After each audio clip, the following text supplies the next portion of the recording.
Hi, I'm rapper, actor, model Lil Dicky, and I'm here to talk to you guys today about a pretty glaring issue within our society, and that's condom usage. Guys, I think we've gotten pretty laissez-faire about wearing condoms, and to be honest, I find it disgusting. People are having unprotected sex without even batting an eye. It's insane. It doesn't make one shred of sense to me. How can you even enjoy it? I'd be so stressed out the whole time. I won't bore you guys with the stats, but just know that STDs and unintended pregnancies are very real, and there's nothing better than peace of mind, and that's what a Trojan can provide you, the pleasure of protection. So be an adult and put a condom on. Blog Talk Radio. Here we go.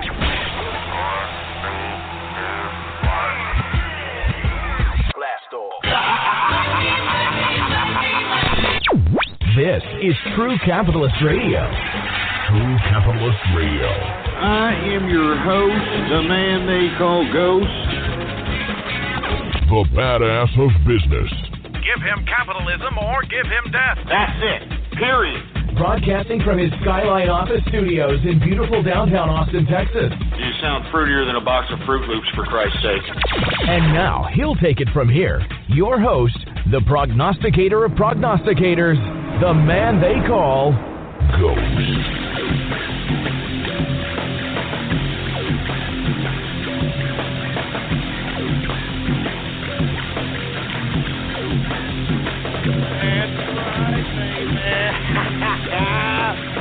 What's going on, folks?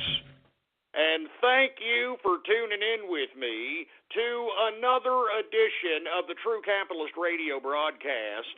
And of course, I am your host, the man they call Ghost. And once again, folks, I want to thank everybody for tuning in with me. This is episode number 285. 285 for all the folks that are keeping track of the True Capitalist Radio broadcast. And before we get into anything else, I'd like to go ahead and ask everybody to spread it around like wildfire that True Capitalist Radio is in effect and in the house every Monday through Friday, 4 p.m. Central Standard Time, baby. All right, 4 p.m. Central Standard Time. So make sure to mark it in your calendar. And moreover, folks, you got all kinds of buttons right next to the player right in front of you right there, right? We got all kinds of Facebook like buttons and retweet this buttons and share this buttons. Use and abuse those buttons, baby, all right? It's just a freaking click, for Christ's sake. Anyway, folks, let's just delve right in to today's news. I want to go ahead and get into one George Soros right into it, folks, the Prince of freaking Darkness. He's starting to trade, and it's made headline news all over the place, folks, and I want to let everybody know what old George Soros is trading. Once again, folks, he is doubling down on gold, all right? I'm not joking around, all right? He is doubling down on gold, for Christ's sake. This man is not only buying up gold as it relates to the actual commodity, he's also buying gold mining stocks. And in the billions, all right? I mean, serious investment out here. This is not a joke. According to the reports, George Soros is really concerned about China, all right? And the reason that he's concerned about China, let me go ahead and quote Mr. Soros here, or I should say the Prince of freaking Darkness.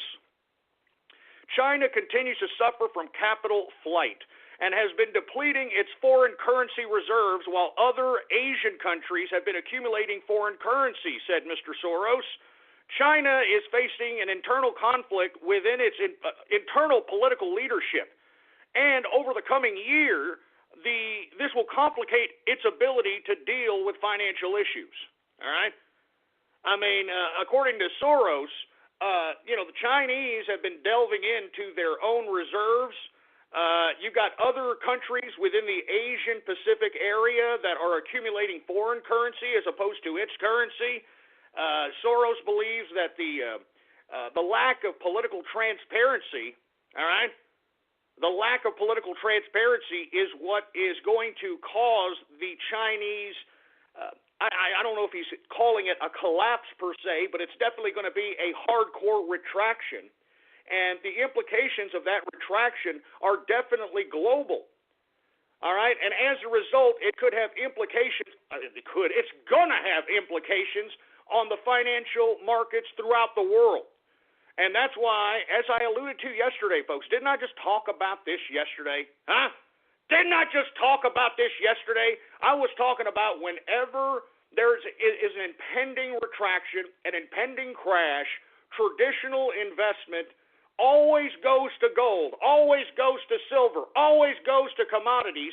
Gold has always been a safe haven when investors have nowhere else to put their liquidity.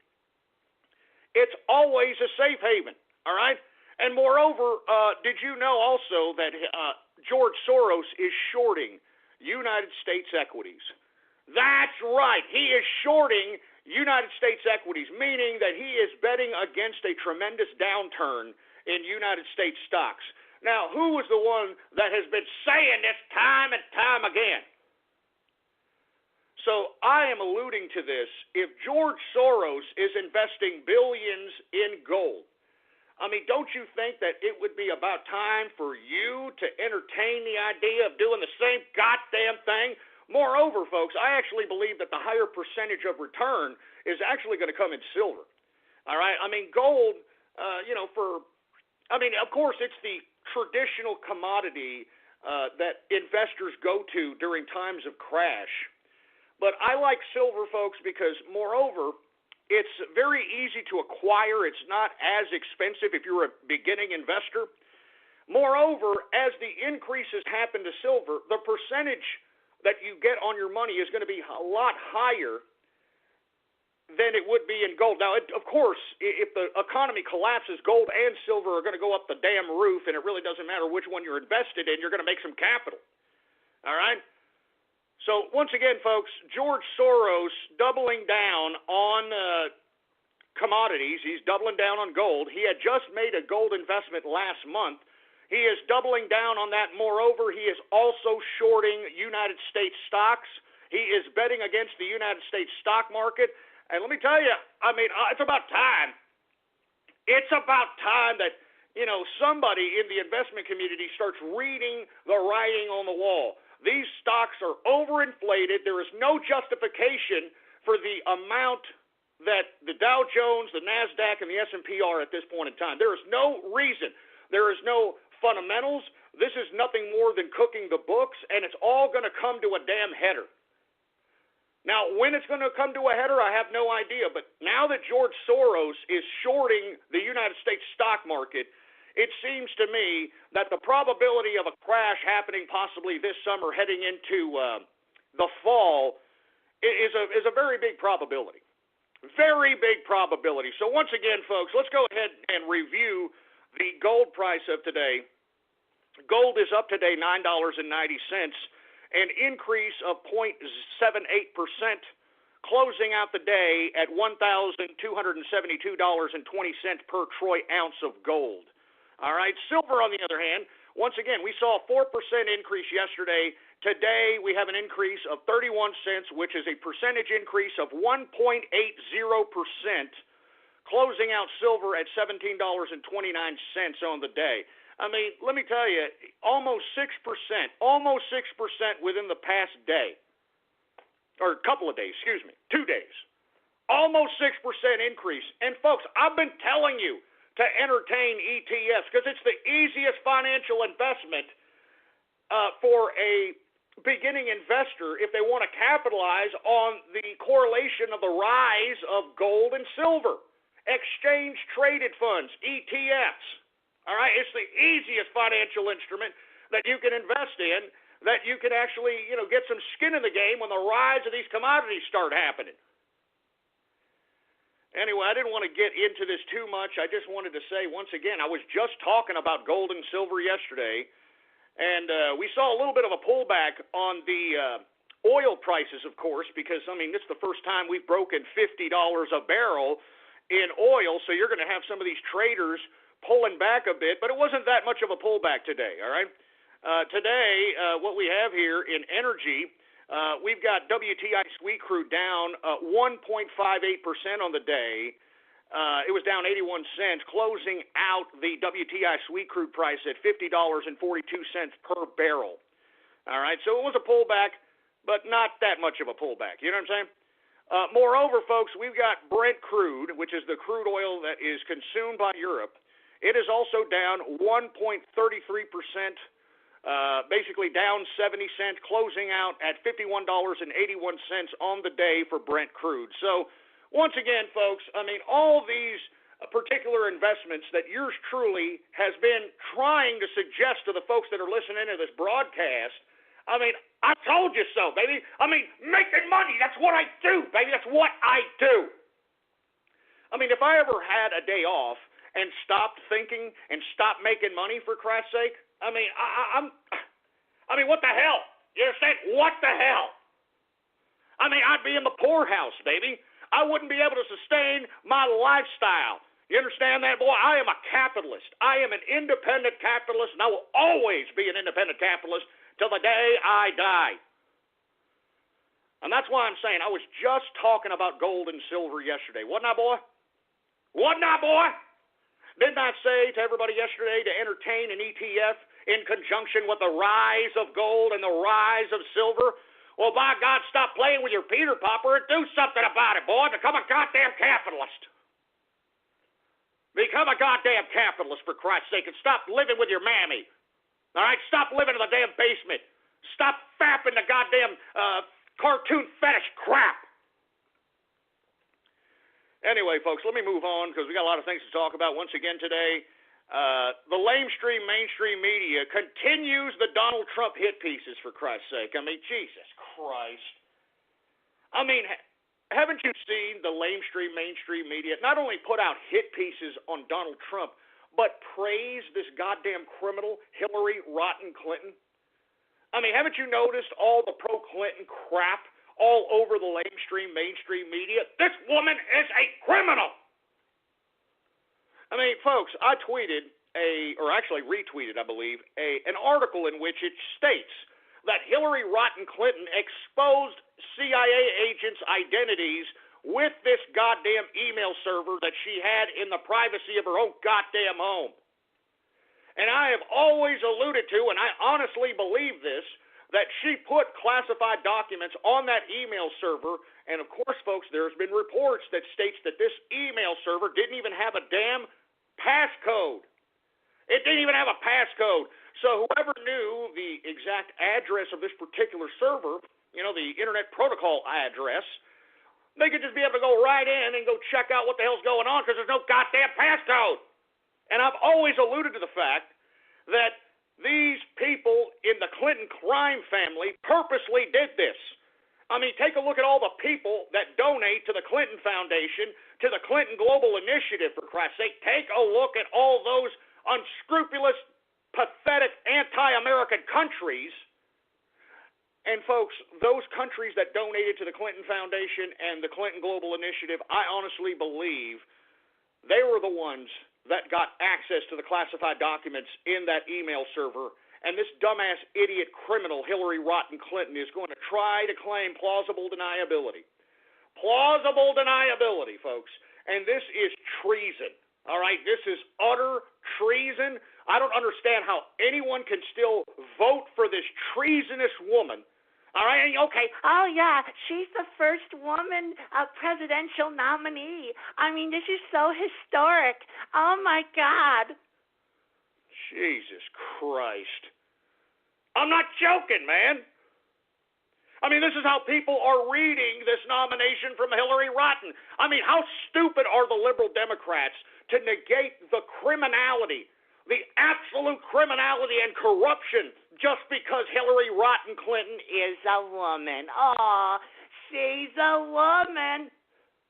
Look, I have no problem with a woman candidate, all right? No problem with the woman candidate.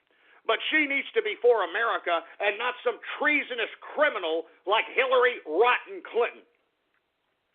And look, the hit pieces keep coming out for Donald Trump, folks. Haven't you noticed this? I mean, Trump University. I mean, you even have Republicans trying to utilize these avenues of hit pieces to take pop shots. All right? You had Newt Gingrich calling this ridiculous Trump U case, the criticism of the judge in the Trump U case inexcusable. Shut your stupid ass up, Newt Gingrich. You know what's unexcusable? You leaving your wife as she was laying there in the damn hospital bed with cancer so you could go bang another broad. That's inexcusable, you dumb piece of trash.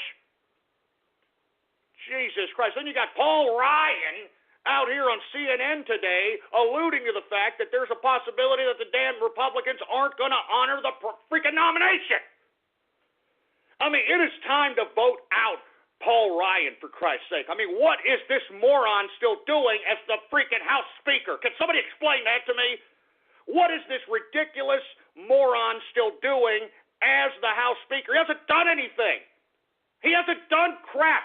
I mean, he initiated some garbage piece of legislation to, quote, end poverty. End poverty, you dumb jagoff. Paul Ryan, do you realize that asshole John Edwards, the former vice presidential candidate during the John Kerry attempt at trying to run for president, this was the same idiot, I'm talking John Edwards, that cheated on his dying wife who was dying of cancer. That just goes to show you what kind of soulless crap that you're dealing with as it relates to the liberal mindset. All right, John Edwards cheated on his wife who was dying of cancer. You understand that?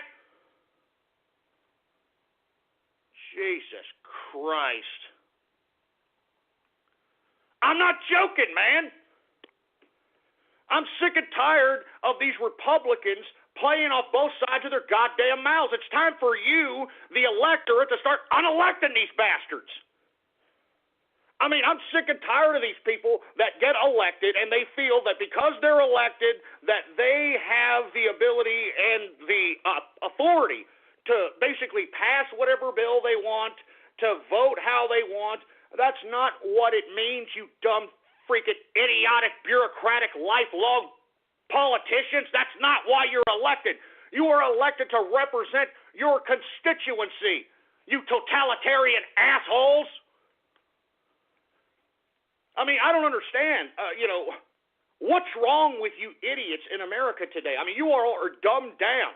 Y'all are dumbed down to, like, the 1,000th power.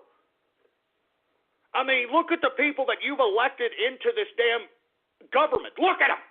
Look at them. They're a bunch of international bureaucrats. They are agents of international bureaucracy, and you people, as long as you continue to get your goddamn food card, and as long as you people continue to get your stupid benefits, that's all your stupid ass gives a crap about. You meaningless pieces of trash.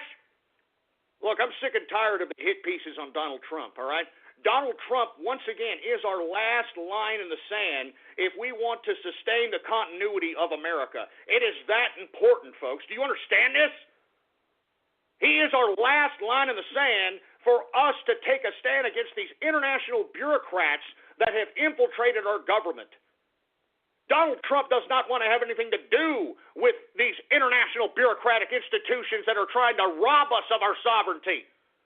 I'm talking about NATO. I'm talking about the United Nations. I'm talking about the International Monetary Fund, the World Bank, all that crap. It's time to make America great again, folks. That's all there is to it. Don't fall in line with the damn racial and divide paradigm. All right? That's classic leftist agitation. They want everybody divided so that they can come in and basically usurp power. It's the classic liberal leftist garbage, classic communist crap. But, of course, you got the whole America falling for it hook, line, and sinker. And when I say whole America, take a look at who's been in charge for the past 8 years. All right? I mean, in 2008, I hate to keep reminding folks of this, that the Democrats had complete and total control of the damn House and the Senate and the executive branch. They could have passed anything. They could have passed anything. And you know what the first thing they passed? Stimulus Package 2. And I am not ever going to forget that, for Christ's sake. And you see, what I find ironic is you've got these Bernie Sanders morons. We're going to talk about Bernie Sanders in a second. You got these Bernie Sanders morons claiming that, everything is so unequal, and I mean, it's immoral that the 1% is making more than that. Hey, asshole, this has happened under the Obama tenure, you stupid leftist idiots. I mean, how come these Bernie Sanders, Hillary Clinton supporters are negating the fact that the whole reason why the country is being flushed down the proverbial toilet is because Obama, a liberal, Mr. Yes We Can, Mr. Change over here has been in charge for 8 goddamn years. I mean, what are y'all going to get that through your stupid leftist, wannabe progressive, dumbass, bedwetting, long-haired hippie heads? I'm serious. This man has been in charge of this country for 8 years, all right? So let me explain something to you. If there are any grievances that you have in today's America, you need to take that up with Barack Obama and the liberals. But instead, you stupid, imbecilic Bernie Sanders, Hillary Clinton morons, you want to pretend that it's some invisible boogeyman that's the ones that's implementing all your life's hardships on you, for Christ's sake, instead of looking at the man that's in charge of this country today, and that's one Barack Hussein Obama. That's how stupid these liberals are. That's how stupid these Democrats are. They're stupid. They're ridiculous. They're idiots. I'm telling you this right now. And did y'all see Obama meeting with Bernie Sanders today, for Christ's sake? Oh, my God. Bernie Sanders comes out, and instead of saying, hey, we're going to fight the Democrats, this was robbed from me, I'm Bernie Sanders, I cannot believe I lost, even though I won more states on the primaries and the caucuses than that Hillary Clinton. I won more, I got more votes than her. Yeah, well, it doesn't matter, Bernie Sanders, because the superdelegates. And moreover, folks, once again, this just proves, all right, that speech today in the White House lawn after Bernie Sanders talked to Barack Obama shows that Bernie Sanders was never serious to begin with. Never serious to begin with. I mean, he utilized the opportunity of him being at the White House to throw a hit shot at Trump, talking garbage at Trump, all right? Instead of sitting there saying, hey, Hillary Clinton robbed me of the Democratic nomination, I'm going to take it all the way to the convention. I want all my supporters to go out there and make sure that you cause a ruckus out there in the convention. I had more votes. I had more states won. This is a travesty, and we're going to fight to the end. He didn't say that. He didn't say it. He talked about, oh, we need party unity. We need to come together. We need to make sure that Donald Trump is an elected president. I mean, that's what he said. I mean, give me a break. I mean, what are you Bernie Sanders idiots saying now, huh? Are y'all continuing the fight now, huh, you stupid morons? You know, I tweeted, or actually retweeted, a screenshot of some social media comment or post of someone who claimed that they are so devastated that Bernie Sanders is not continuing the fight that this man in this social media post was pissed, and so pissed, because he claimed that he actually gave 50% of what he earned each week to the Bernie Sanders campaign, and he said that he even starved his daughter, prohibit his daughter from getting food so that Bernie goddamn prostate-infected Sanders could have his 50% of his paycheck in the Bernie Sanders campaign. I mean, do you understand this? This is how stupid you are. You're stupid. Each and every one of you liberals and Democrats, you're dumb, for Christ's sake, man. I'm not joking. I don't want to have nothing to do with these Democrats. I'm serious. Liberals, Democrats, I spit on you people. I don't want to have nothing to do with you people. All right? If I see you at one of my private events, if I'm having a party, or if I'm doing something and you're at I'm gonna kick the crap out of you. I'm not joking, all right? Because it's my private property and I don't want you. I don't like you. You're a threat to this country. You're a threat to America. And I cannot believe that we even allow people like you to sit around in this country without separating you like cancer. Because that's what liberalism is. That's what leftism is. It's a cancer. It's a cancer that's infected America, and that's why we're dying. That's why America is dying, for Christ's sake. Do you hear me, America? Do you hear me? We're dying, man. We're sending our troops to die in wars that mean nothing. And then when they come back injured and maimed, you've got a VA system that doesn't even want to take care of them. I mean, hell, we reported a couple of weeks ago that the VA announced 4,000 troops dead that weren't even dead. Announcing 4,000 veterans dead that were not dead, that were still alive, and that's how incompetent this has become. That's why this election is so goddamn important. I mean, it is us against the goddamn liberal apparatus of this country, and we must defeat it. We must defeat it. We cannot allow these liberals, and especially this mainstream propaganda media, to manipulate the minds of individuals to not voting for one Donald Trump. We cannot do it. We can't do it. We can't do it. I'm serious, man. This is not a joke, man. We cannot do it. We have to be as serious as a heart attack as it relates to this campaign. Bernie Sanders comes out of the Obama meeting, and the first thing he does is try to take a pop shot at damn Donald Trump, when he should be taking pop shots at Hillary Rotten Clinton for stealing the Democratic nomination. But why isn't he doing it? Because I've said this time and time and time again, that Bernie Sanders did not want to win the nomination. In my opinion, he is doing this solely for campaign contribution funds, and it's more than apparent after the so-called speech in California that this man is going to juice his supporters for all their worth. All their worth. And he is a shameless socialist piece of trash. And I don't understand why you Bernie Sanders idiots can't get that through your stupid heads. You've been had. You've been hoodwinked. You've been defrauded, you dumb idiots. How does it feel? How does it feel? How does it feel? Putting all that effort and energy into a 75-year-old prostate-infected ex-communist. How does it feel? How does it feel? How does it burn? Do you feel the burn? Do you feel the burn straight up your ass? Woo! Oh, my God. You know what? This calls for a drinking session. You know what I'm saying? This calls for a drink. It's a celebratory situation because I can feel the negativity from the Bernie Sanders people. I can feel the utter demoralization of the Bernie Sanders supporters. I can feel it, baby. And I'm loving every goddamn minute, every second of it. Because you stupid, mindless, idiotic Bernie Sanders pieces of low-grade trash deserve the ill will, the ill feelings, and all the disgust that you're feeling inside. You deserve it because you blindly supported some idiot that did nothing but tell you he was going to give you crap for free, and look at what happened to you, huh? Look at what happened to you, boy.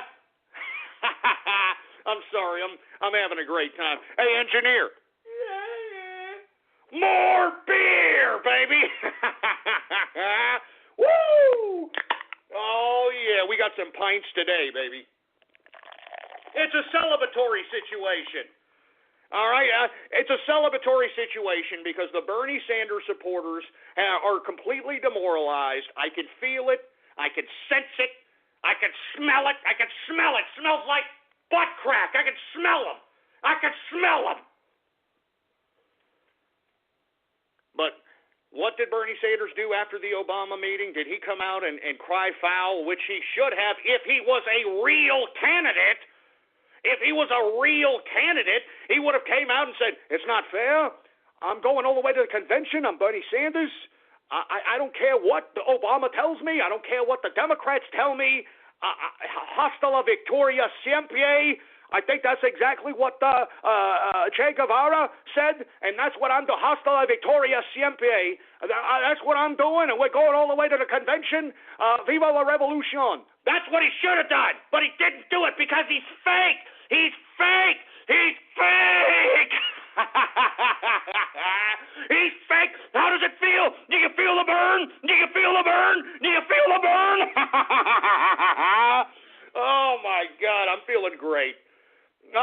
doing just great. I'm serious. I'm not kidding around, man. I'm really taking gratification in these people feeling the burn right up their ass. Woo!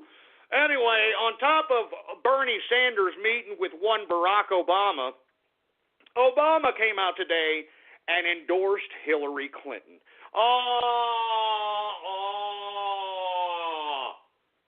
You know, I can't believe these unscrupulous liberal scumbags, all right? I mean, I actually believe that Barack Obama's endorsement is going to hurt Hillary Rotten Clinton because all one has to do, and especially you folks that are listening in, before Obama, how were you doing economically, huh? Before Obama, didn't you have like a little bit better of a lifestyle? Didn't Christmas gifts, weren't they a lot better, huh? I mean, I can't believe that people just gradually accepted this degradation into below mediocrity in America. And that's what happened during Obama's goddamn tenure. It's what happened. And that's all there is to it. It's what happened, for Christ's sake. And it makes me sick. I mean, I'm sitting over here. I cannot believe that America has been susceptible into being duped into below mediocrity. I mean, do you remember before Obama? Y'all remember that? I mean, the Christmas gifts were a lot better from everybody, huh? Everybody had better jobs. Everybody had better cars, huh? Everybody had better living situations. More people had expendable income. That ain't that way anymore, boy. And I don't understand why people fail to observe this, comprehend this, and cognitively understand this. And that's why I can't stand liberals. I cannot stand Democrats. You people are evil. And it's not because you are consciously evil. Your ignorance and your stupid idiocy is what makes you evil. Your lack of intellectual curiosity, all right? Your lack of going out and understanding the facts before you start regurgitating what some stupid talking head on the mainstream media tells you to say. I mean, give me a break. Obama endorsing Hillary Clinton. I mean, what the hell is this supposed to do, huh? I mean, what the hell is this supposed to do? I mean, how can anybody still support these pieces of trash, man? Both of them. I'm talking Obama, too, in my personal opinion. I think Obama's committed treason as far as I'm concerned. I mean, he has stepped over the Constitution and wiped his dirty derriere with it. He's bringing in the enemy, you know, from the Middle East, for Christ's sake, bringing in I don't know how many wild Yehudis from goddamn Syria. Of course, none of them are freaking women or children, for Christ's sake. They're all a bunch of battle-hardened, sick, twisted, jihadi freaks. I mean, this man, in my personal opinion, this is why I hope Donald Trump gets the presidency, because I believe not only will he pursue criminal charges on Hillary Rotten Clinton, but I believe he should pursue criminal charges or some level of charges against Barack Obama. Barack Obama, in my personal opinion, has been one of the most treasonous presidents ever to be in office.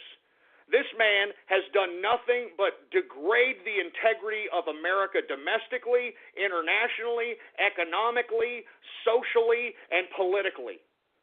And what makes it even more sick is that this man is such a sociopath, psycho, that he could sit there and stare at millions of people with a straight face and lie, and continue to lie, and you've got all these moronic supporters of this idiot not caring. They don't care that he's a blatant, disgusting, filthy, sociopathic psycho that lies every time this man has a freaking teleprompter in front of his stupid face. I'm serious. I'm not joking. I'm sick of this crap. I mean, how can you, the American people, have voted for this asshole 2 different times, huh? I mean, that's why we are in the current position we are today, you idiots. And now he's endorsing Hillary Rotten Clinton. I mean, I actually am glad that Barack Obama is endorsing Hillary Rotten, because that just signifies that if you vote for Hillary Rotten, you're going to vote for 4 more years of Obama, all right? 4 more years of Obama. So go ahead, embrace Hillary Rotten, Obama. I'm telling you, you're only helping us here on the Trump train, because I'm telling you this right now, you're just correlating Hillary Rotten Clinton with 4 more criminal years of Obama. And that's all there is to it, man. I mean, I don't understand how anyone could still vote for anything on the left, on the Democratic side. These people are criminals, man. These people are blatant criminals. Why do you leftists continue to vote for these people? Can you please explain that to me, you stupid nimrods? Why do you continue to vote for these people? Why? Why do you continue to vote for these people even though they are systematically destroying America? Why? I mean, they're making your situation worse, you dumbasses. The whole reason why you're crying for free crap is because of the degradation of our economy thanks to the liberal regime that's been in power for 8 years, you dumbass. That's why you're on your knees begging for free crap. You understand that? And moreover, I also agree with many online that are on Twitter here saying that Obama endorsing Hillary is essentially a confirmation that she will not be indicted. So once again, now that Obama has endorsed Hillary Rotten Clinton, what are the chances that she's going to be indicted by the Department of Justice? What are the chances? Nothing. I mean, how more corrupt, man, do you idiots have to have slapped upside your stupid faces before you start realizing that everything on the left, everything on the Democratic side is pure evil? And I'm not saying that the Republicans are any better. Believe me, I'm calling out Paul Ryan. I'm calling out Newt Gingrich. I'm calling out John Kasich. Did y'all hear John Kasich today? Oh, I don't know if I can. Endorse Trump. I don't know if I can do it. Why is that, Kasich? You stupid moron. Why is that? Because the capitalist army exposed you for being a closet homosexual? Is that it? Did we make your butt boy Talbot? Did we make your butt boy a little upset and now he doesn't want to talk to you anymore? And folks, if you haven't been listening to us, the capitalist army unearthed the fact that John Kasich had lived with his chief of staff during his tenure in Congress for 15 years in a townhome in Alexandria, Virginia. And because we exposed that and basically tweet-bombed the hell out of his alleged gay lover, which was his chief of staff, which he overpaid during his tenure as chief of staff, he ignored every one of us. He did not want to answer the question what him and Kasich were doing for 15 years. Living together in some townhome in Alexandria, Virginia. Just like I alluded to the last time, this is the birdcage in real life. The movie The Birdcage in real goddamn life. So it's no wonder why John Kasich doesn't want to embrace Donald Trump. All right, because he's an idiot. All right, John Kasich, you're an utter idiot. And as a matter of fact, you should just go to the Democrats. You know what I'm saying? Go to the damn Democrats, for Christ's sake, man. Everything that you stand for is pro-Democrat anyway, you stupid, disgusting, filthy loser. I'm sick of these bureaucrats. That's why I'm saying, folks, Donald Trump is our last stand, and if you don't vote for this man, then you're obviously pro-establishment. You are obviously pro-totalitarian. You are obviously anti-free speech. You are obviously regulation for the internet. You are obviously all these totalitarian things because you're a stupid imbecile.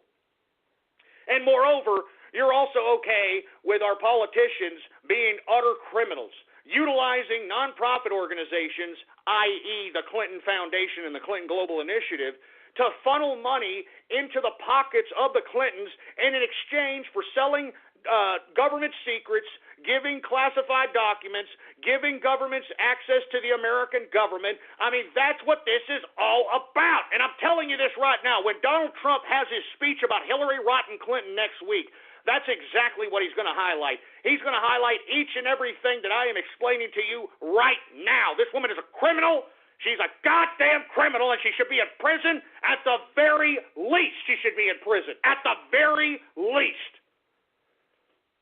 Once again, I urge you to look up the punishment for treason, because that's what Hillary Rotten Clinton and Barack Obama have both done during their tenures as President and as Secretary of State. They have committed treason. Anyway, I don't want to talk about Hillary Rotten anymore. I don't want to talk about Obama. I don't want to talk about idiot prostate-infected Bernie Sanders.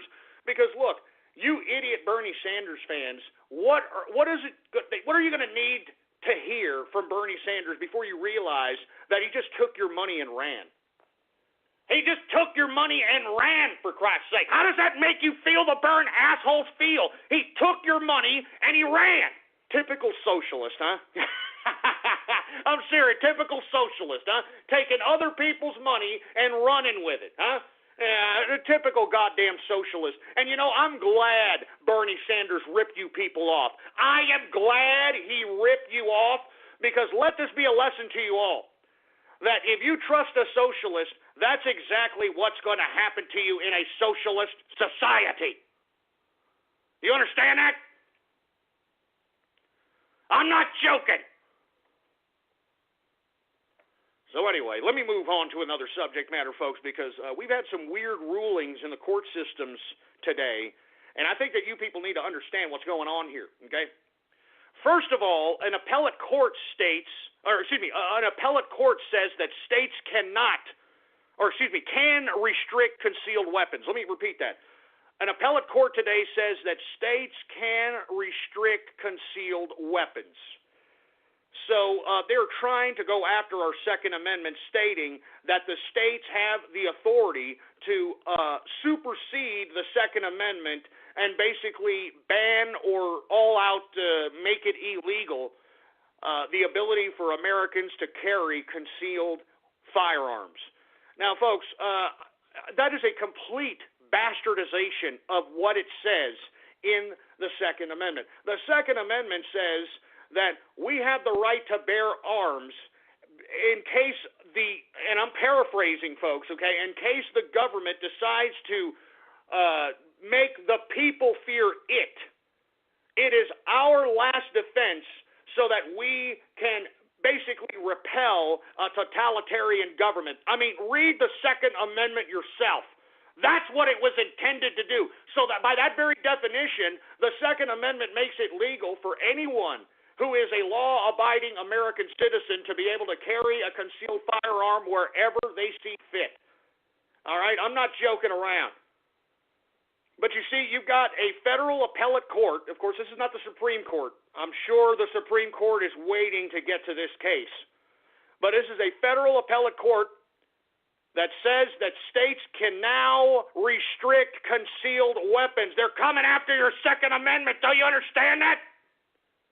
And look at what's happening to Europe when they took away the guns. Look at them. They're being dominated by wild Yehudis right now. Do you understand that, boy? Huh?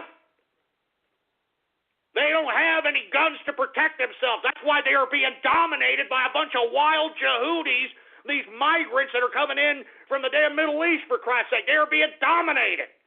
They're being dominated. And why? Because their socialist governments took away the guns.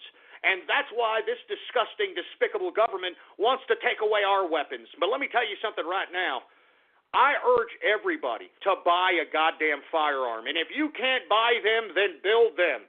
I will, after this show a diagram. I've tweeted this a couple of times already. Show a diagram of an AK-47 taken apart. And showing and basically detailing every single part on an AK-47 so that if you can't buy them, then build them. And the reason I say AK-47 is because AK-47 is one of the most highly distributed weapons across the world. So to obtain parts for AK-47s is not very difficult, all right? It's not very difficult. So that's why I'm saying. And I want to thank President Bryan for tweeting this particular statement from the Second Amendment. A well-regulated militia being necessary to the security of a free state. The right of the people to keep and bear arms. All right? I mean, give me a freaking break. Shall not be infringed. Shall not be infringed. On December 15th, 1791. All right? And that's why I'm saying, folks, don't let them touch our Second Amendment. Don't even let them try it. Don't even let them try it. Go out and get guns. Get as many of them as you possibly can, folks. I'm not kidding. And moreover, if you don't have guns, well then, by God, I think that a good investment is bullets. That's right. I'm not joking. Just having bullets in your closet, just in case something that's happening in Europe happens in America, you can at least have the bullets to give to the patriots on the front lines fighting the opposition if there was a goddamn revolution that ever transpired in America. I'm not joking. If you want to help the revolution, if it ever pops off, buy bullets. Buy bullets. So that when the revolution pops off, you can, hand them to the patriots, and they'll be out there protecting the sovereignty of America and its citizens.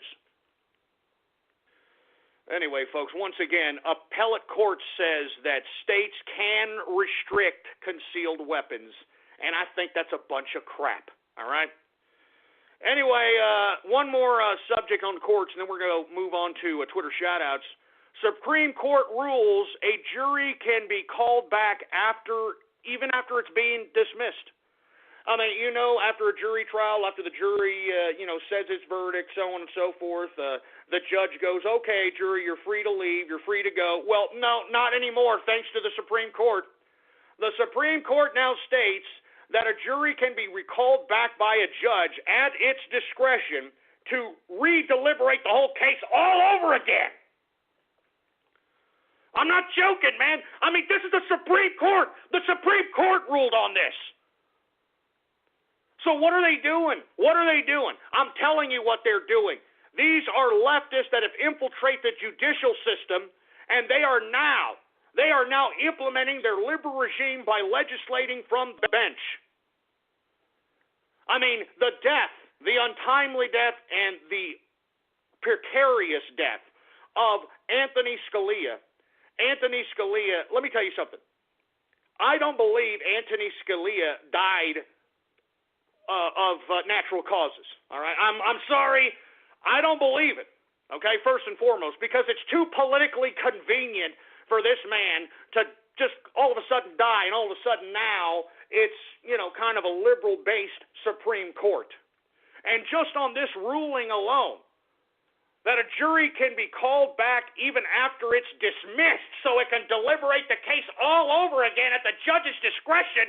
I mean, what kind of justice system is this turning into? What kind of justice system is this turning into?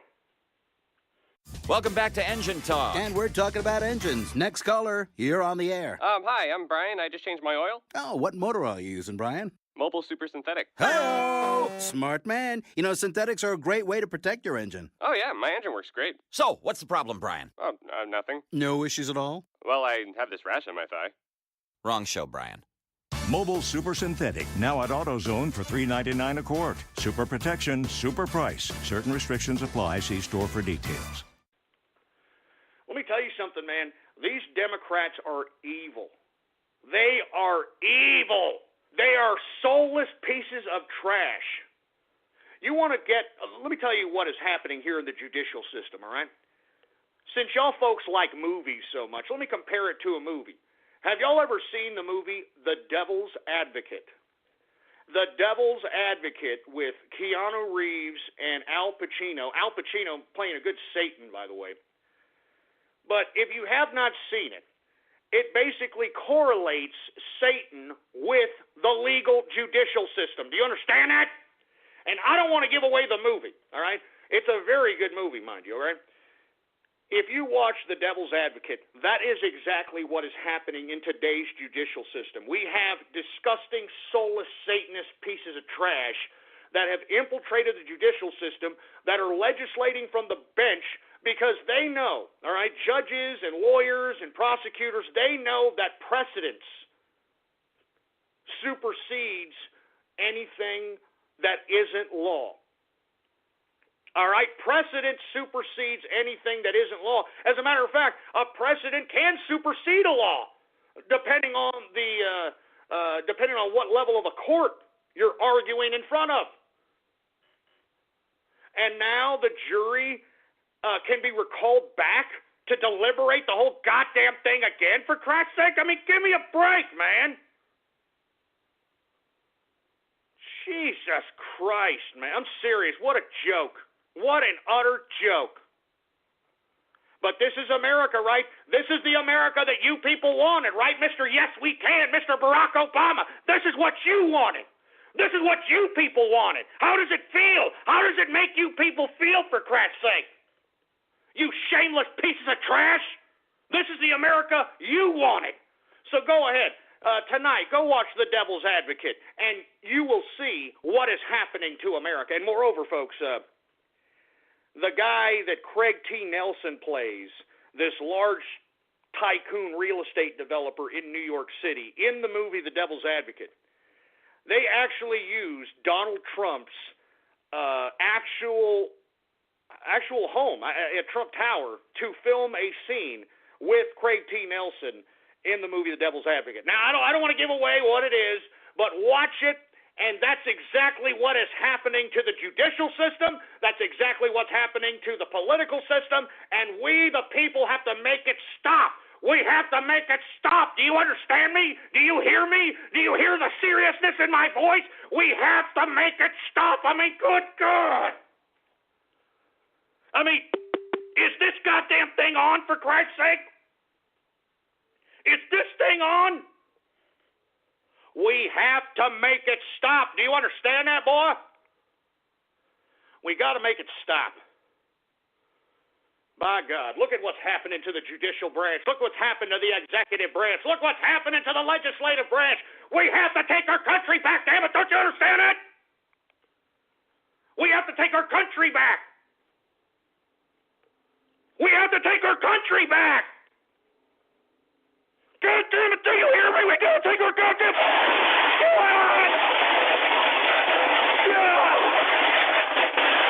We gotta take our goddamn country back, don't you understand that? Are you listening to me? Are you listening to me? God damn it. God damn it. Gotta take our goddamn country back. I mean, you sorry sacks of crap. We gotta take it back. We gotta take it back. What are you doing? What are you just sitting there? We've got to take the goddamn thing back.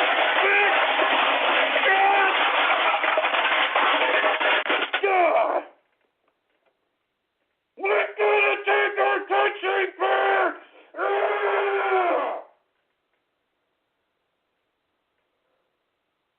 God damn it, anybody hearing me?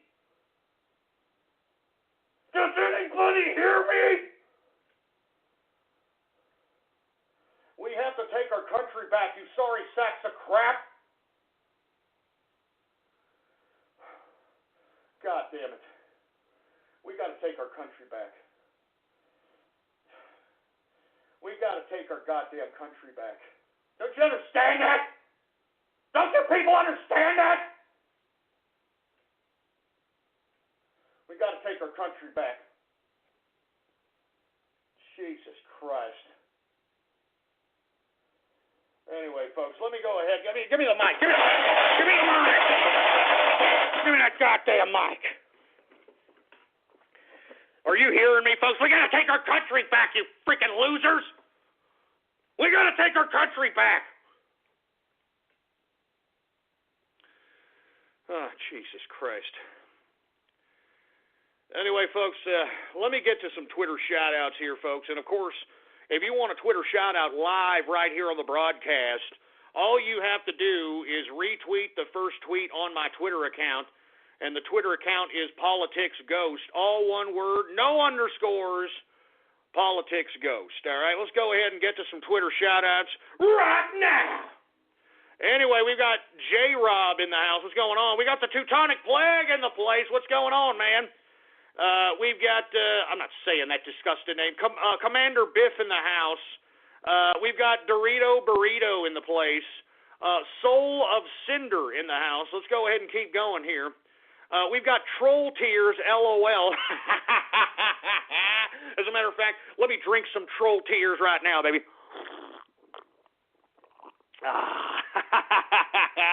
Woo! I'm telling you, troll tears. I love them. What's going on to Seth Rollins in the house? Bowling with Roman, in the place. We've got, I'm not saying this disgusting name. We got Zero Left Feet. We've got Dr. Bristle in the house. We've got Paid Off by Alex Jones. What the hell does that mean, Paid Off by Alex Jones? What the hell does that mean? What the hell does that mean? That son of a bitch hasn't paid me jack. As a matter of fact, he should be paying me a royalty. You know what I mean? For all the goddamn crap he has stolen and ripped me off. I mean, I'm telling you, I'm going to send that son of a bitch an invoice. Anyway, we got Exara Hawks in the house. We got Nug Money in the place. We got Torzier in the house. What's going on? We got Metroid Junkie in the place. We've got Sergeant Yoda in the house. Of course, once again, if you want a Twitter shout-out, folks, all you got to do is retweet the first tweet on my Twitter account. Politics Ghost is the Twitter account. And retweet True Capitalist Radio now live. True Capitalist Radio now live, baby. You understand that? Newt Ghostrich. Go shove it up your ass, all right, boy? We got Aussie Capitalist. What's going on, man? How you doing? We've got Spudo Sparade, whatever the hell that means. We've got, I'm not saying that disgusting name. We got Spermy the cat. Get Spermy's ass out of here. Get Spermy the cat's ass out of here. I don't want to see Spermy's ass again. We got Capitalist Jamie in the place. What's going on? We got Alex Bozy. What's going on? Let's see if we got any more Twitter shout-outs there, engineer? We got Viper 2 Actual in the place. Platinum Robo in the house. What's going on? Portugal for Ghost in the place. Alex Jones bought Ghost. What the hell are you talking about, you stupid sons of... Damn it! What are you talking about? That son of a bitch ripped me off.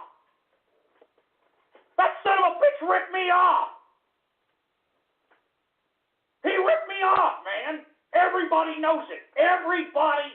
For Christ's sake. All you gotta do is watch the son of a bitch's show and take a look at his antics, for Christ's sake. He ripped me off. I'm telling you, I'm gonna send that son of a bitch an invoice. I'm not joking. I'm sending him an invoice. Give me the mic. Goddamn Mike. Stop comparing me to Alex Jones, all right? Look, I appreciate his InfoWars network. I appreciate the people that work for him, so on and so forth, and all the things that they're doing. But as far as Alex Jones is concerned, whatever's between me and him, it's personal, baby. You understand that? It's personal. Anyway, we got Vet of Forum Wars in the place. We've got Old Sock Ghost. No Country for Ghost. Yeah, Jesus Christ. No Country for Ghost.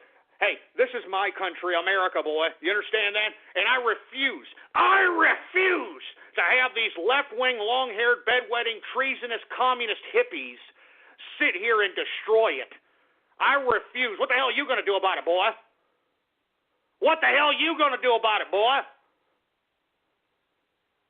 Anyway, we got regular TCA in the place.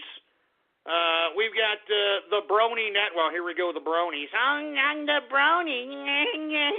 Shove it up your goddamn Brony clopping asses.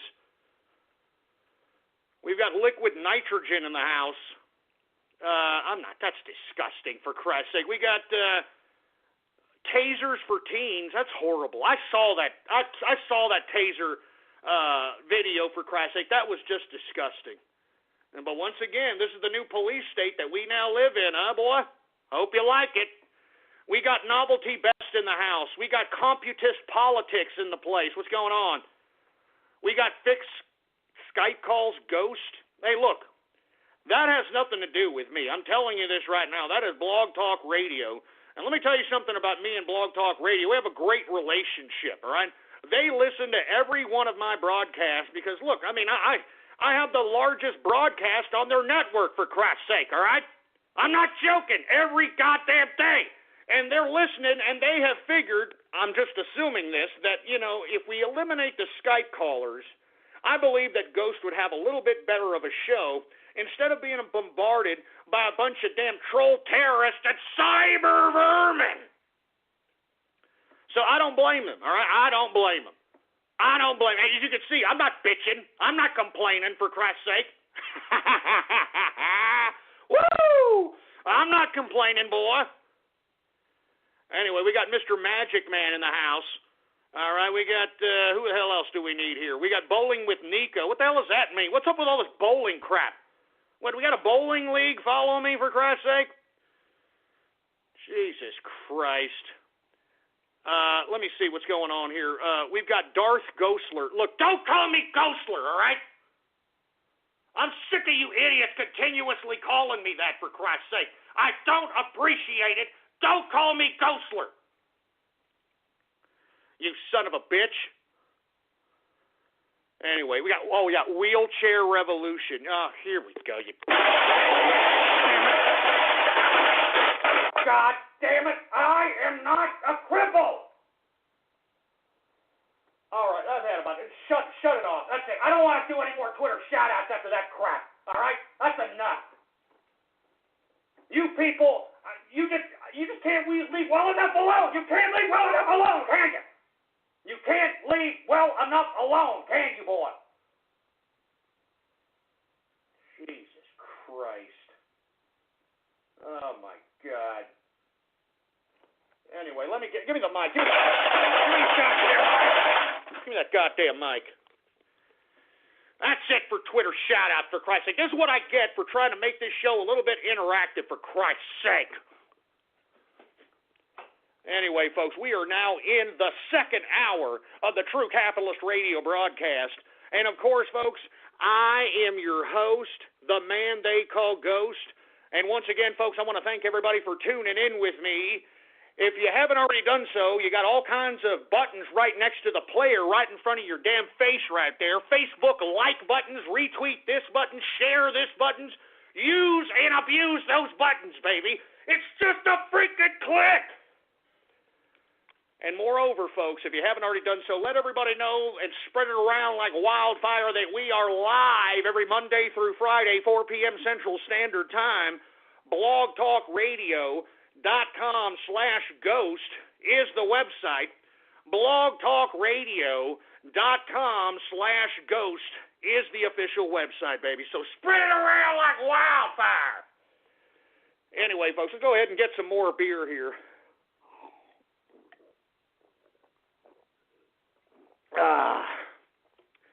Good stuff here. Hey, engineer. Yeah. More beer. Oh, yeah. I'm telling you, I'm not some chump over here, right? I'm not some asshole who sits at a bar and babysits a beer for 4 hours, boy. You understand that? I'm a man. I'm filled with piss and fury, for Christ's sake, all right? I mean, I'm not some little two-bit little skinny prick out here. I mean, I'm a bad man. It ain't nothing for me to whoop a man's ass, for Christ's sake. So I'm telling you, each and every one of you trolls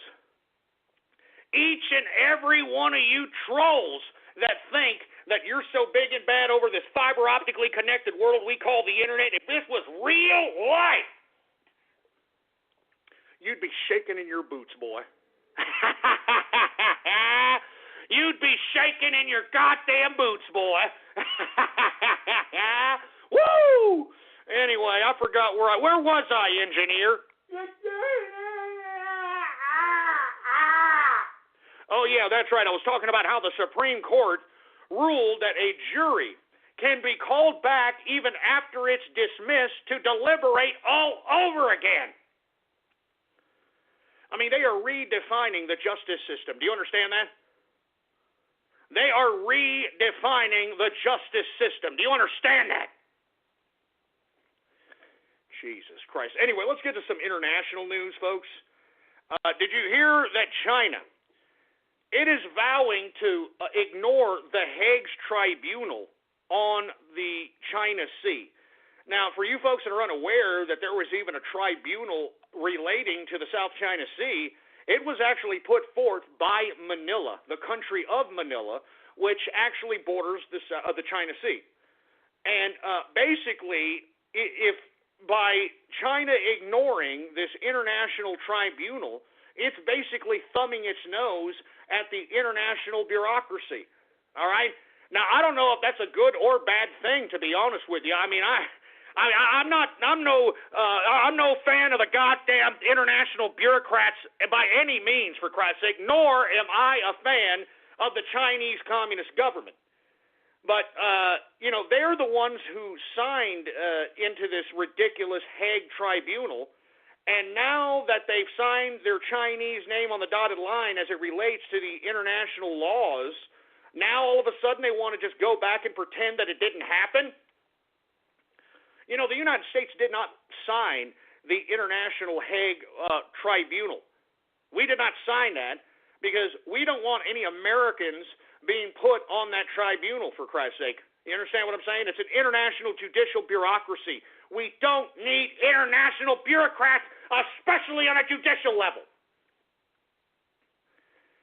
So once again, folks, China is not messing around as it relates to this South China Sea garbage. I mean, I even read a report that China is attempting to build some kind of 1,000-foot deep Chinese base in the middle of the South China Sea. You understand? I mean, seriously. And somebody's saying that China's argument is that the Hague has no jurisdiction in that area. Well, I beg to differ because according to the Hague's charter, they have authority over public maritime pathways. And basically, that is why Manila has put forth this tribunal at The Hague, because they believe that China is infringing upon the public maritime pathway of other countries, which could endanger or encroach upon other countries' boundaries. All right? And I'm talking about land boundaries, not a maritime boundary, or maritime as well, but land boundaries is what they're really concerned about. And as I stated, folks, China is refusing to acknowledge The Hague, even though they signed their names on the dotted line to acknowledge this damn court, for Christ's sake. You know what I mean? But once again, it just goes to show you how hypocritical and dumb China really is, for Christ's sake. And folks, every time that I criticize China, because Blog Talk Radio is broadcast within the borders of China, I am forced, because of Blog Talk Radio's policy, I have to give a rebuttal by a representative of the Communist government of China, folks. So, without any further ado, is he on the line, engineer? All right. Without any further ado, Mr. Fortune Cookie, are you there, sir? Oh.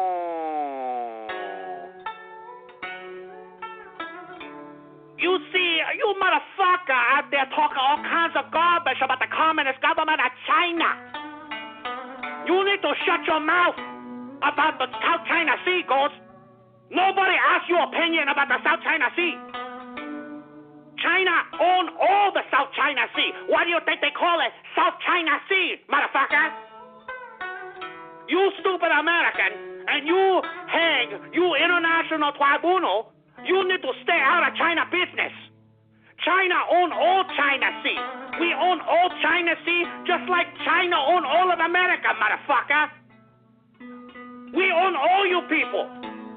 And let me tell you people, we are taking the East. That's right. We are taking the East of all the people that are talking garbage about the Communist government of China. We're taking the East, and we're going to take all you motherfuckers that are out there talking garbage about Communist government of China. We're going to put you in a re-education camp and see how you stupid motherfucker like that. Because you people don't know how to keep your mouth shut about the Communist government of China. Do you understand that? Don't talk any more garbage about the South China Sea. China owns all the South China Sea. Why do you think they call it China Sea? Why do you think they call it China Sea, motherfucker? It belongs to China. And you know something? You want to know why we do what we do? Do you want to know why we do what we do? We do it for Chairman Mao. We do it for Chairman Mao.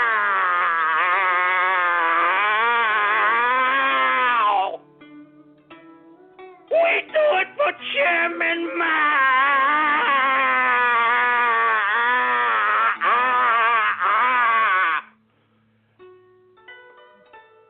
Oh, no. My stomach hurt. Oh, no. Oh, no. Bad egg roll. Oh, no.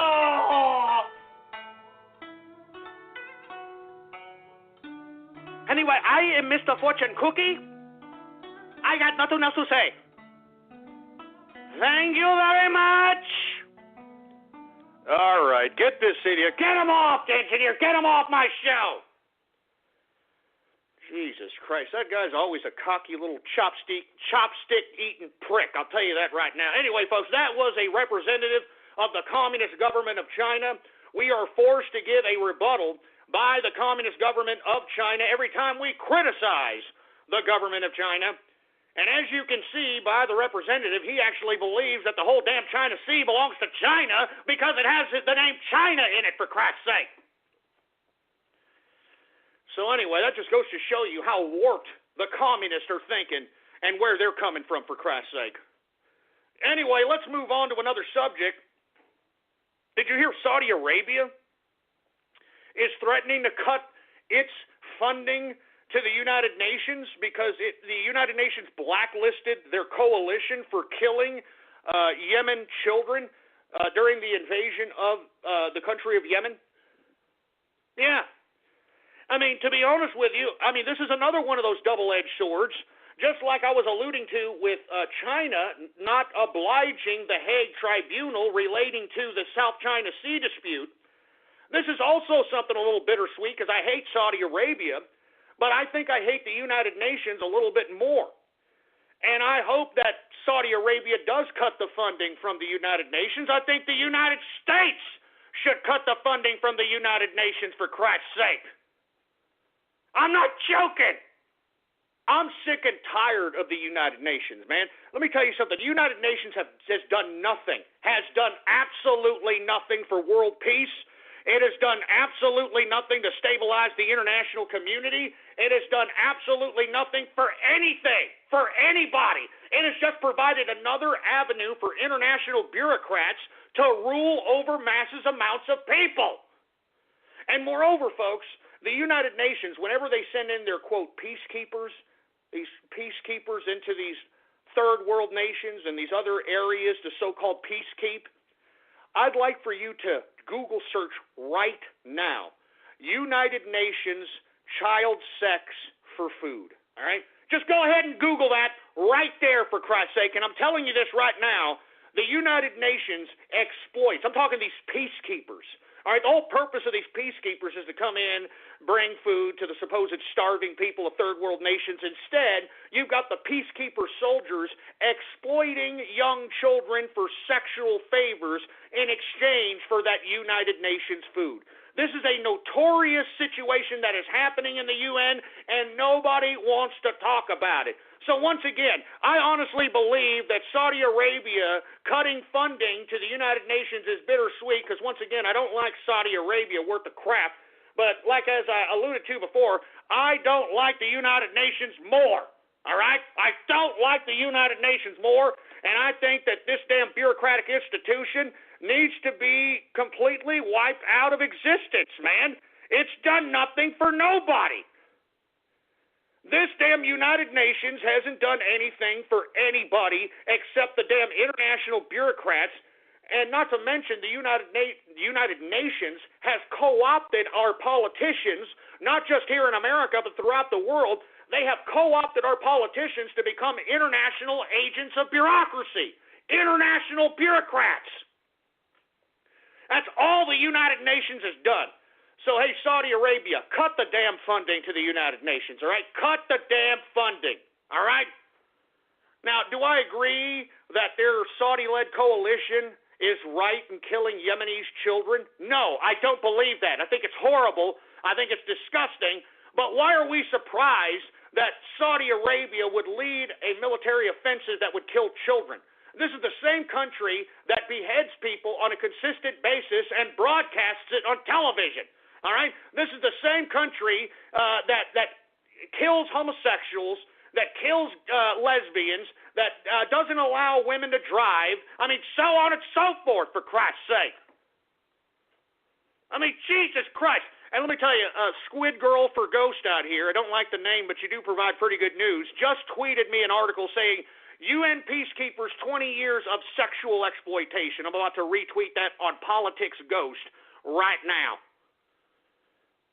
I'm serious. I mean, this is all the United Nations is good for. Exploitation. Exploitation. And that's why we should no longer acknowledge the United Nations, because it's provided nothing but despair, misery, hypocrisy. I'm sick of these international bureaucracies. Aren't you sick of these international bureaucracies trying to rob us of our sovereignty, for Christ's sake? And what are they providing in return besides totalitarianism? Huh? What are they providing in return? They ain't providing nothing. Well, that's why I'm saying, hey, Saudi Arabia, cut the goddamn funding from the United Nations. And let me tell you, when Donald Trump is president, I pretty much guarantee that he's going to cut the goddamn funding to the United Nations and NATO, for Christ's sake, because we don't need to pay these people. They've done nothing. They've done absolutely nothing. Put it in your goddamn head. The United Nations has done dick. And I'm sick of everybody putting this damn stupid international bureaucracy on a freaking pedestal, man. It is a bunch of trash. Jesus Christ, sexually exploiting children for 20 years for food. Oh, yeah, that's a great peacekeeping organization, isn't it? Freaking United Nations. Get the hell out of here, you dumb international bureaucratic trash. We don't want it. We don't want none of your crap. Get out of here. We don't want none of your stupid, dumbass, ridiculous United Nations garbage. Get out. Get the hell out. Sick of these United Nations pricks. I'm sick of them. They think they can come in and dictate our political process. They can come in here and usurp our sovereignty. I mean, have you heard of the Strong Cities Initiative being put forth by the United Nations? I strongly advise you people to read a little bit about that Strong Cities Initiative, because I'm telling you, it is a United Nations blueprint to take over your municipality. You understand that? Read it. Read it. Read it. I'm not joking. Look it up. All right, just look the damn thing up, for Christ's sake. The Strong Cities Initiative by the United Nations, all right? I mean, that's all there is to it. They're going to usurp your municipality here in America, folks. That's why if your city is obliging the Strong Cities Initiative, you better vote out each and every one of those city council or whatever kind of municipal government you have. You need to vote those people out, because they are international bureaucratic agents. Bottom line, I mean, if they are obliging anything related to the United Nations in your local municipality, then those council members, those people that are sitting on your local municipality, are agents of international bureaucracy, all right? Remember that.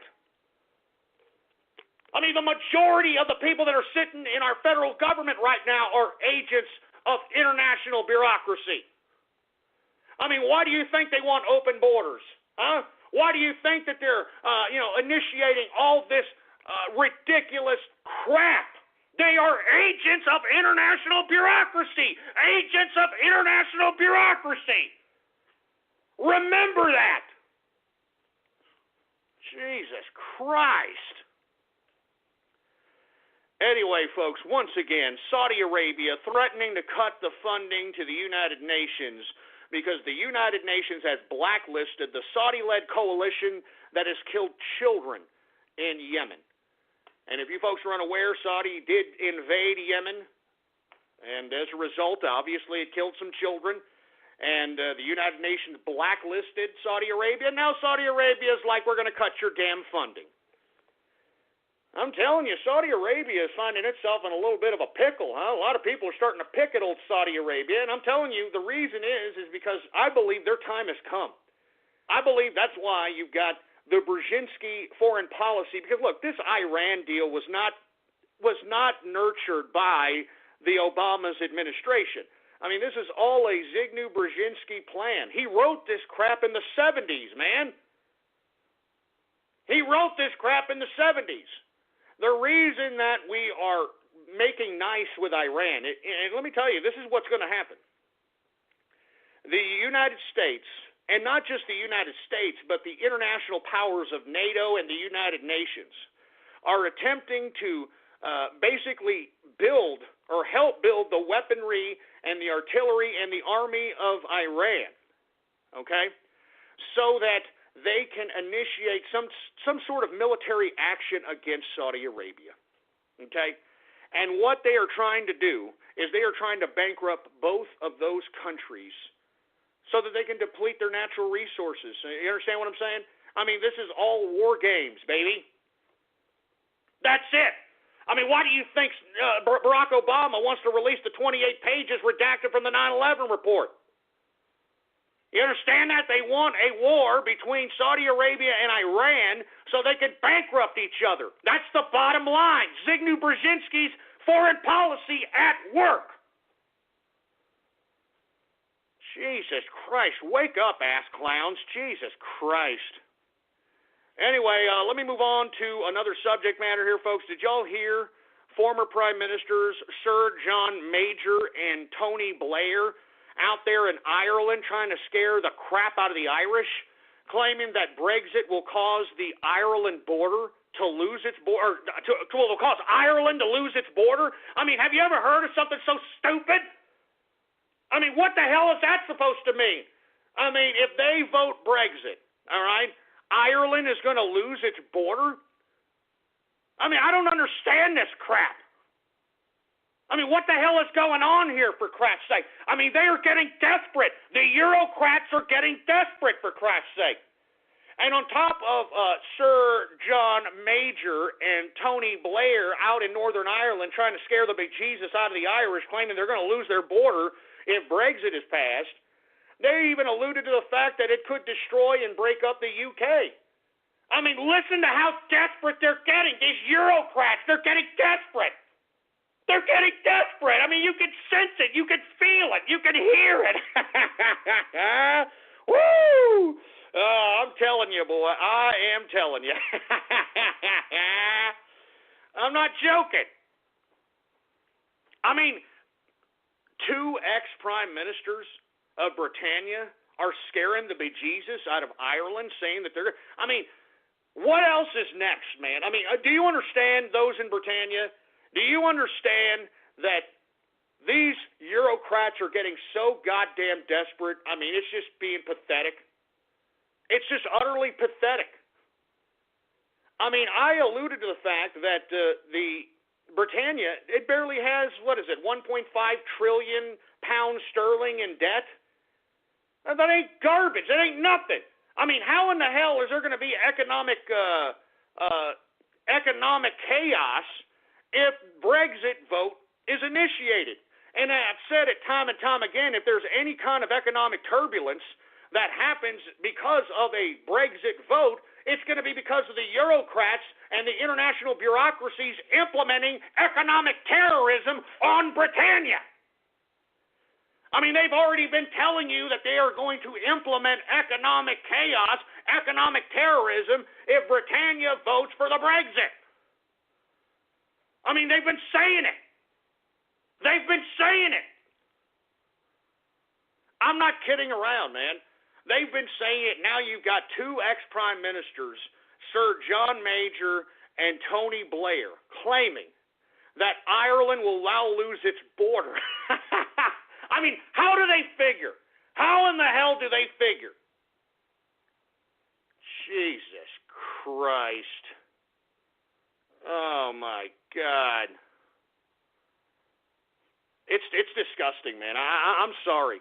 I mean, I am so sorry that Britannia. I mean, they are really trying to stop this Brexit vote, man. I mean, seriously.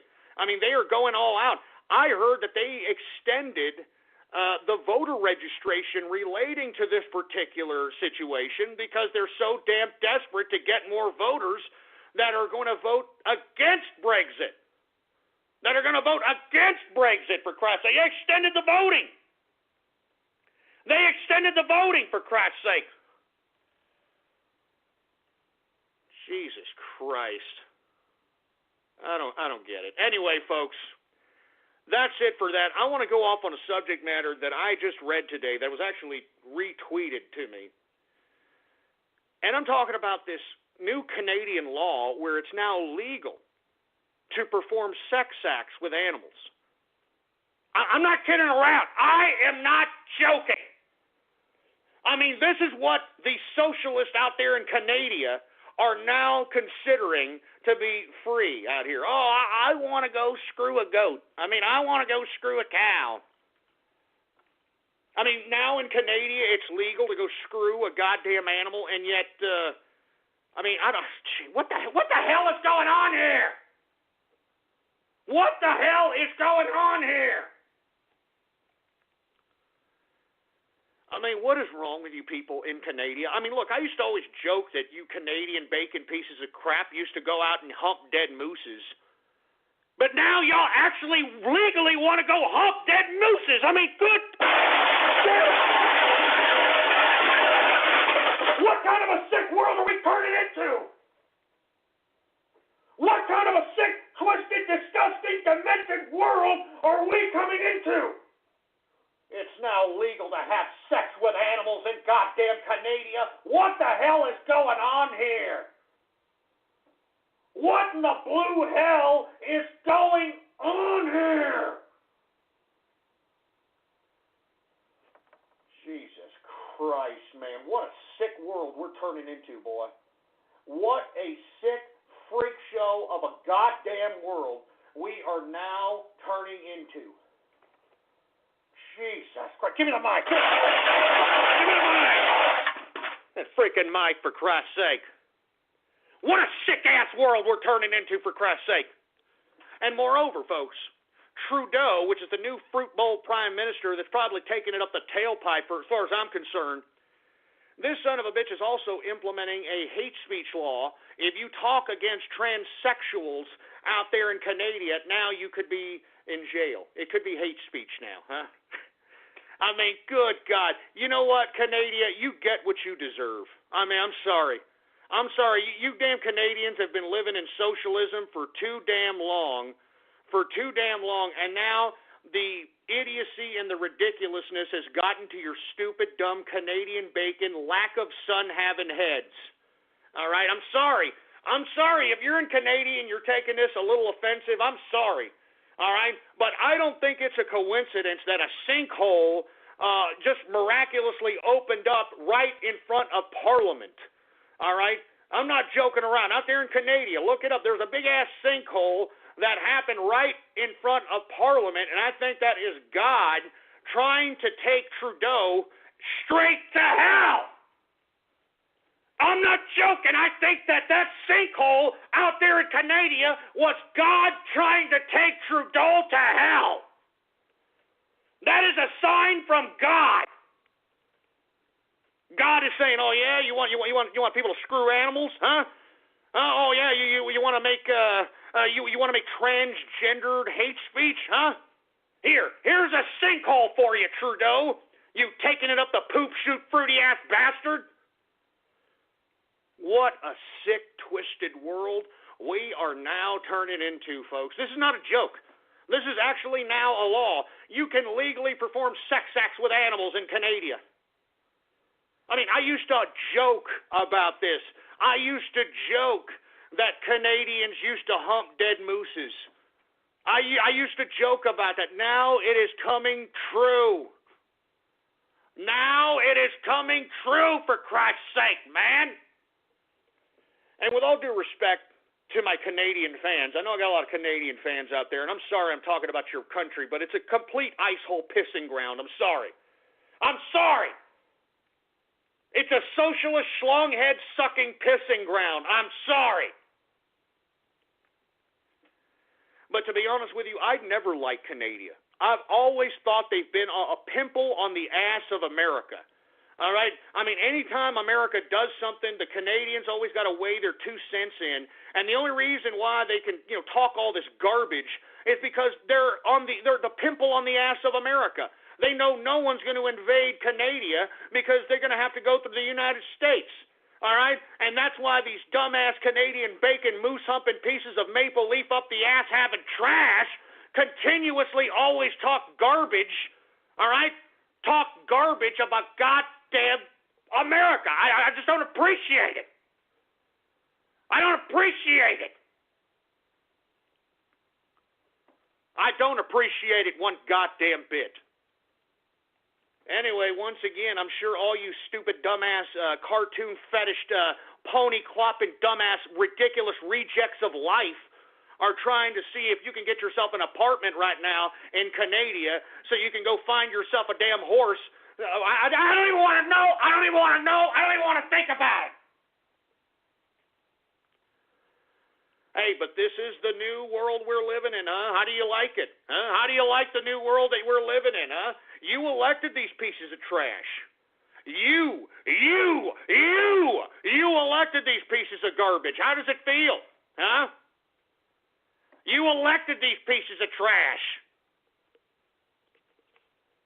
Now it's legal to go screw animals in goddamn Canada.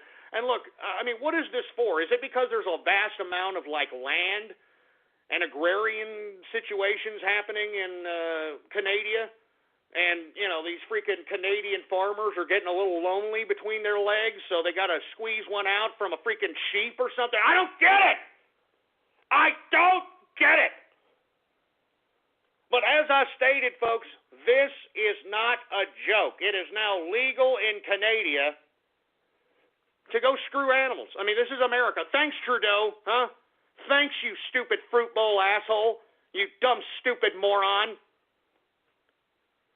This is the same fruit bowl that elbows chicks, in Parliament. Y'all see that? When he elbowed that one chick in Parliament and then tried to claim, I'm sorry, I did not mean to do that.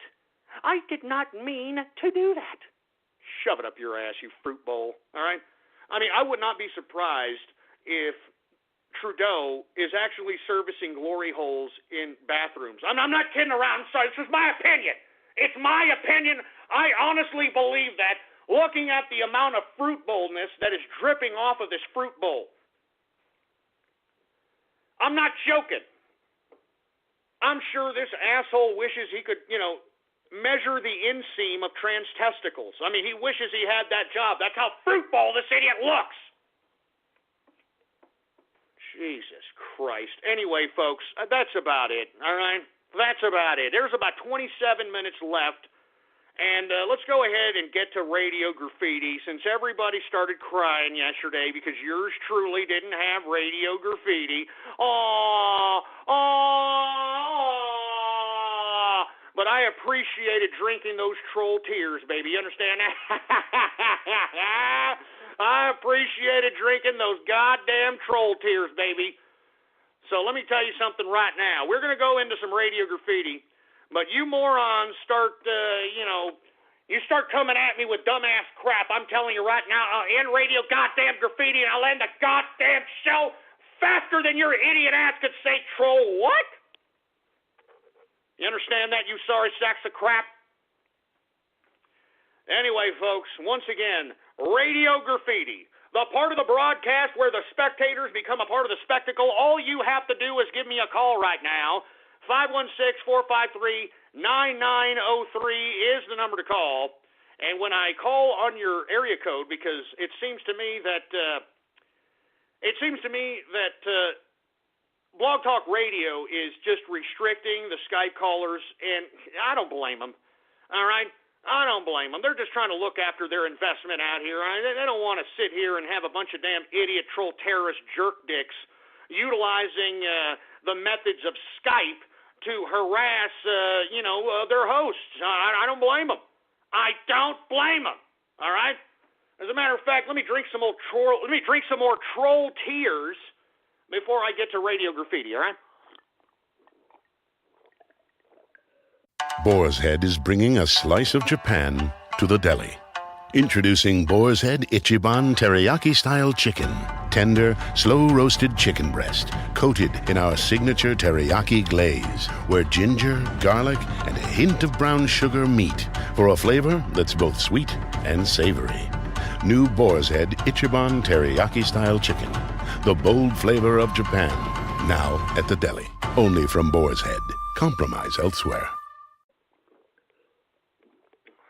More beer!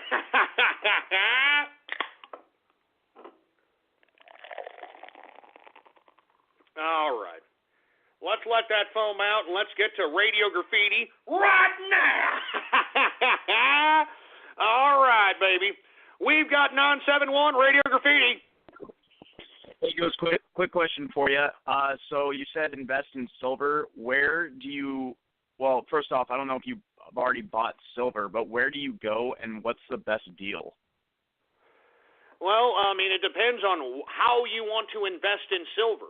It depends on whether or not you want to invest in an actual stock that's related to silver. You can buy silver mining companies. You can buy silver ETFs. But if you want to buy physical silver, in my opinion, I would go on eBay or to the pawn shop. I mean, I know that sounds unconventional, but the pawn shop does not sell silver at spot value. They sell it at a profit for however much they purchased that particular piece of silver, or gold for that matter. And same with on eBay. What I like about eBay, when you're purchasing gold and silver on eBay, it's never going to go above the spot price ever. Ever. I mean, you know, there's always going to be other pieces of gold. There's always going to be other pieces of silver. So in my personal opinion, those are the two avenues to obtain physical gold and silver at the cheapest rate possible. Because if you go out to any of these gold centers or any of these silver, you know, retail outlets, you're going to pay a premium on top of the spot price. And, you know, there's no need to pay a premium on the spot price. You can just go right to the avenues for which you can get these particular pieces of commodity at spot value, if not below spot value. And really, you want to get below spot value, so eBay, the pawn shop, very good ways to obtain metals, all right? Thanks for the question, by the way. 954 Radio Graffiti. Oh, Jesus Christ. How about 812 Radio Graffiti? Hey, Ghost, I don't know if you saw today, Roseanne Barr formerly endorsed Bernie Sanders, but now she's endorsing Trump, so hopefully it's the first of many people coming over from his failed campaign. No, I just saw that, for Christ's sake. You know, and let me tell you, y'all remember when we trolled, I shouldn't say harassed, but trolled Roseanne Barr, what was it, like 5 or 6 years ago, for Christ's sake? I called on her since she blatantly called herself a socialist. I called on her to open up her houses, and she had like 4 houses. I was like, why don't you open up your houses to socialist folk that need a place to live if you're such a devout socialist? And she tweeted back at me saying I didn't know what socialist was, or socialism was, and then ignored me, all right? So, yeah, I'm pretty sure that is a signification that there are elements and factions within the Bernie Sanders electorate, or they're going to come to the side of the Trump train. I mean, that's all there is to it. I mean, Bernie Sanders has taken a dirty, yellow, bubbly piss. Dirty, yellow, bubbly piss on his supporters, and they're not looking back at him with a yellow smile about it. I can guarantee you that, boy. They ain't looking back at him with a yellow smile about it. Anyway, 937, Radio Graffiti. Hey, Ghost. I wanted to say something about this Stanford rapist case really quick. Go ahead. Well, I was actually a personal acquaintance of this young fellow, and I think what he did was pretty stupid, but I did personally hear his side of the story, and it seems like the allegations are pretty overblown by the media and stuff, but it's just been kind of hard for me because now, like, it's given me a personal taste of this liberal fascist hate machine that you've been talking about all over your show. So, yeah. No, you're absolutely right. Now, look, do I feel that, it could be interpreted by a jury of this young man's peers, that it could be interpreted as a certain low level of degree of rape? Sure. But even at those degrees of rape, the majority of the time, they give these perpetrators of this degree of so-called rape, or of alleged rape, time served. They give them time served. I mean, 9 times out of 10, man. I mean, with all due respect to the young lady who, she was drunk. You need to be a little bit more responsible with yourself. And you see, whenever you pose that statement to anyone who is a female, all of a sudden you're some pro-rapist. No, that's not the goddamn case. It's the same with men. Men sometimes get a little too inebriated, they get a little too drunk, and they think they're Superman. And, they think they can fight a whole bar, and then once they get their faces pounded in and they look, their face looks like cheeseburger, do you hear them saying, "Oh, it's not fair. I didn't know. I didn't know that I was drunk. I didn't know I was going to get my ass kicked.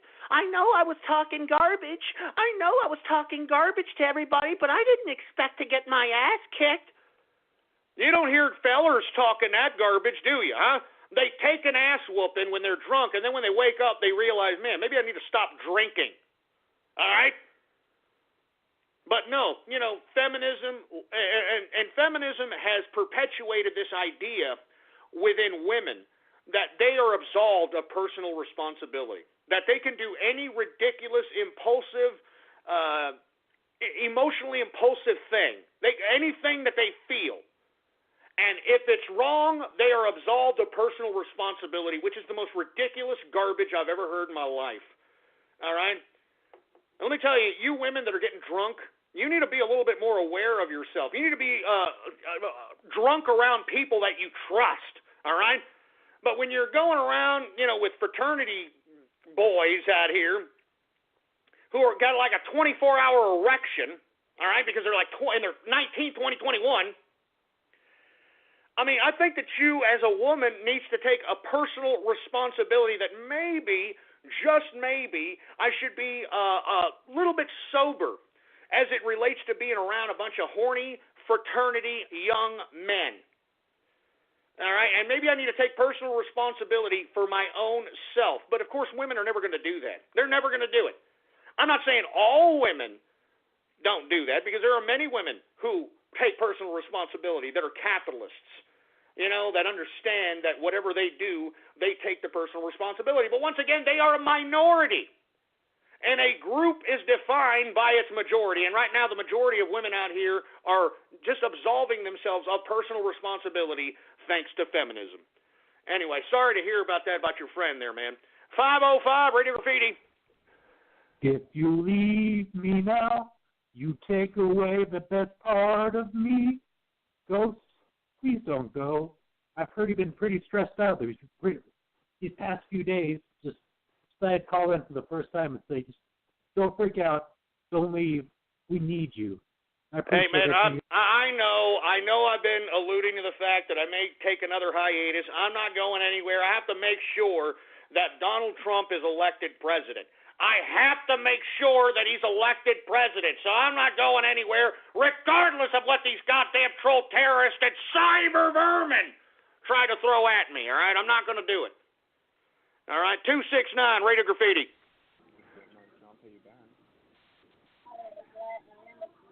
Hey, 269, stop talking to your little brother. Oh, Jesus Christ. Oh, my God. How about 205, Radio Graffiti? Ghost deserves more respect. He lost his legs in a rice paddy. Yeah, that's old, asshole. All right, seriously. How many people have made that joke already, all right? I'm telling you, some of you idiots don't know the definition of a punchline and the longevity, or the short term of it, I should say. 205, Radio Graffiti. I was only 9 years old. I loved Shrek so much. I had all the merchandise and movies. I pray to Shrek every night before bed, thanking him for the life. All right, we get it. 775, Radio Graffiti. Hey, Ghost, I just want to let you know I like your show, and you've answered my phone calls a couple of times. I just wanted to know, where can I get information on how to buy firearms and how to build them? You can get information on the internet. I am actually going to, tweet a diagram of an AK-47 right after the show, so that individuals can build an AK-47 if they can acquire one legally. And you can obtain these gun parts over the internet. They sell them all over the place. There's all kinds of gun auction sites, gun parts sellers. And all you have to do is accumulate the parts. If not, if you're a metal worker, you can make a lot of these parts, believe it or not, if you happen to be a machine metal worker. You know what I'm saying? I mean, why do you think now they've got the ability for 3D printers to be able to print out actual firearms? I mean, it's not that hard to build a gun. You just have to have the equipment to do it, all right? Anyway, thanks for the call, man. Let's see who else we got going on over here. We got 786, Radio Graffiti. Change my pitch up, smack my bitch up. Change my pitch up, smack my bitch up. I know I always talk about that video because I strongly urge people to view that video, because that was 1997 in Germany or in Europe or wherever. It was socialist Europe. That's why everybody in the 90s, y'all remember the 90s? Oh, socialism would be so great. Oh, yes. I mean, I hear in Europe everybody is just partying all the time, and they're having all kinds of sexual relations, and, there's like 4-hour work days with like 3-hour lunches, and like during the lunch hour, like everybody just kind of has wine and kicks back. All that rhetorical romanticist garbage, that is no longer a reality in socialist Europe, all right? And the reason that they had socialist Europe in that model of so-called socialist utopia was to pussify Europe, was to completely implement the absolute pussification of Europe. And they've succeeded. I mean, the bureaucrats have succeeded into creating a docile environment as it relates to the domestic populations of Europe. I mean, they are just allowing these migrants to come in and invade their countries, reestablish new perspectives of what the country was initially cultured to. I mean, the whole 9 yards. I mean, they have pussified the people of Europe. That's why they are being dominated by wild Yehudis. Anyway, I like that song, to be honest with you. Change my pitch up, smack my bitch up. That's a pretty good song. 813, Radio Graffiti.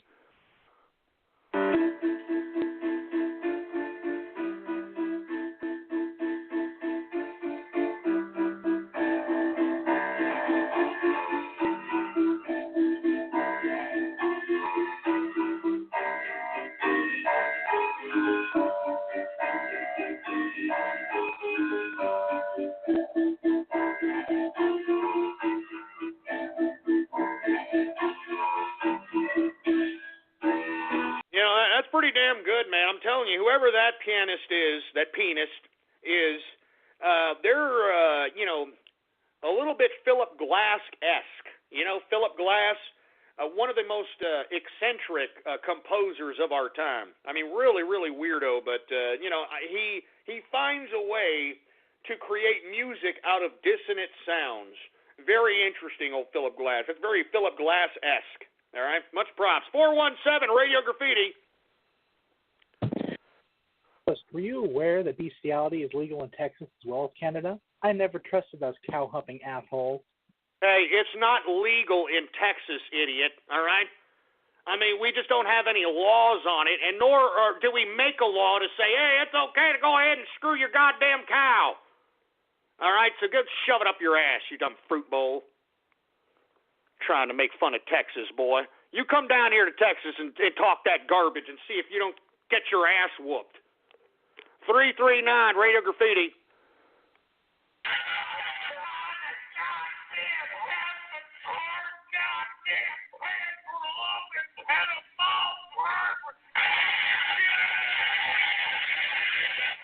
Jesus Christ, we get it. Shut up. 732, Radio Graffiti. Yo, what's up, Ghost? It's Little J. How you doing, man? I just want to let How you you know. doing, Little J? I'm doing well, man. I just want to let you know that all these new trolls on your broadcast, they're not even funny, man. You shouldn't even be getting angry at these people. You know what I'm saying, man? Hey, man, I really appreciate it. And let me tell you something right now. I believe Blog Talk Radio is trying to help me out with this situation. And I don't think it's an accident that they're blocking Skype on my particular broadcast. I'm telling you right now, you idiots think that I'm talking out my derriere. I mean, there are like 60,000 people that listen to this broadcast live every single time that I'm on here. And you think that Blog Talk Radio is just going to negate that, for Christ's sake? Absolutely not. They're going to do whatever it takes to nurture this broadcast, for Christ's sake. And they've come to the conclusion, they haven't basically talked to me about it, but they've come to the conclusion that every one of these dumb scumbags are coming from Skype. So let's just go ahead and cut Skype off of the True Capitalist Radio show and see what happens. And it seems like it's working pretty well, if you want my opinion. 469 Radio Graffiti.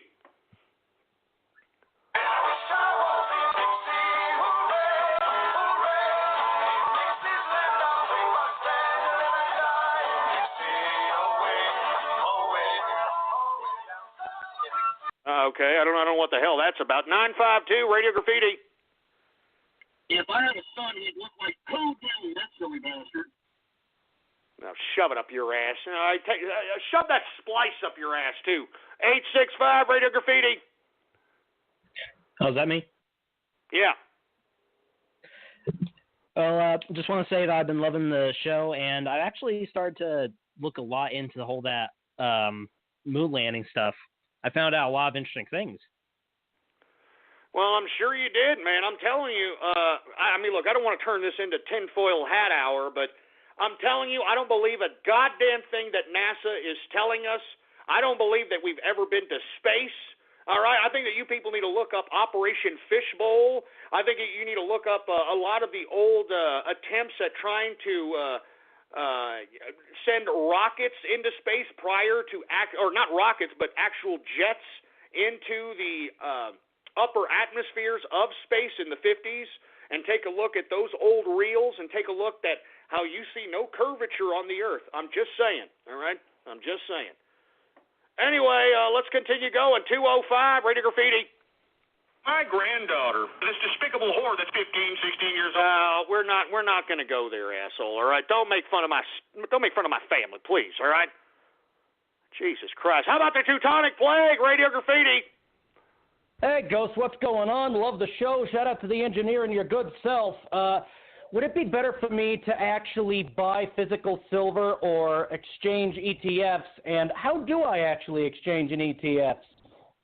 Oh, well, that's a very good question. First of all, if you want easy liquidity, I'm talking like cash. Like, let's say you acquire a bunch of silver, all right? And right now it's about $17. It was at about $14, $13 at one point. But I remember when I was broadcasting in about 2010, 2011, we saw silver prices at over $50 a troy ounce. Now, in my personal opinion, if you wanted easy cash when the price of silver is at that rate, all you could do is buy silver from like eBay, physical. I think it's the cheapest, to be honest with you, to go to eBay, because the auctions will never go over spot value. As a matter of fact, 9 times out of 10, they go at least 50 cents to $1 below spot value.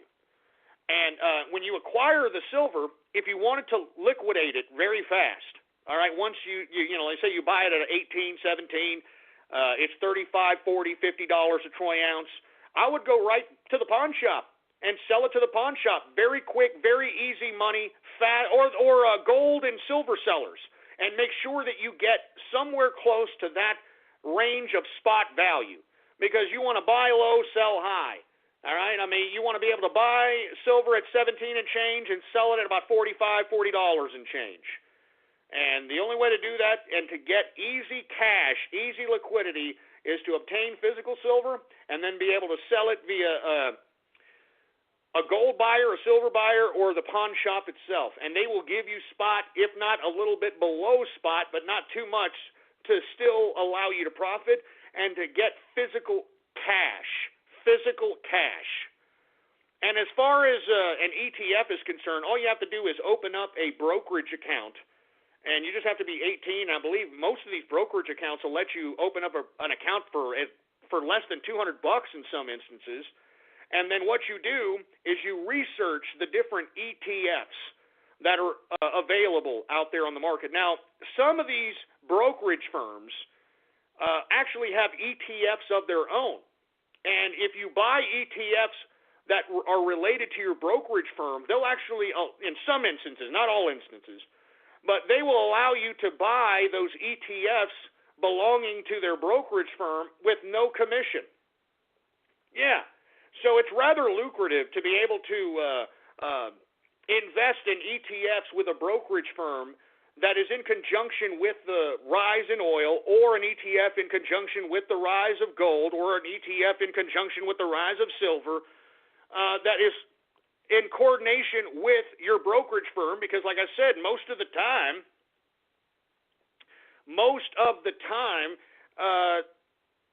the brokerage firm that has the ETF in conjunction with those rises in commodities, they will allow you to buy those ETFs for free, no commission. You know how they're talking $8.95 a trade, $7.95 a trade, $5.95 a trade, whatever the commission is. That's what a commission is. It's the trade. It's the amount of money that you pay for the trade. You don't have to pay for it if you buy an ETF in coordination with the brokerage firm. So if your brokerage firm has an ETF in conjunction with the rise of gold and you buy it, you don't have to pay a commission.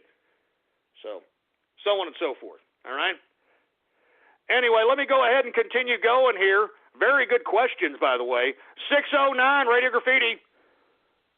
It is legal to fuck animals in Texas. Your wife fucks a pig like you. Really? Yes. And that's supposed to be funny? Yes. Here, I'll do it. Let's do it one more time, all right? Here, Radio Graffiti.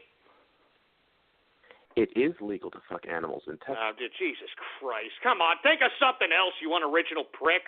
484, Radio Graffiti.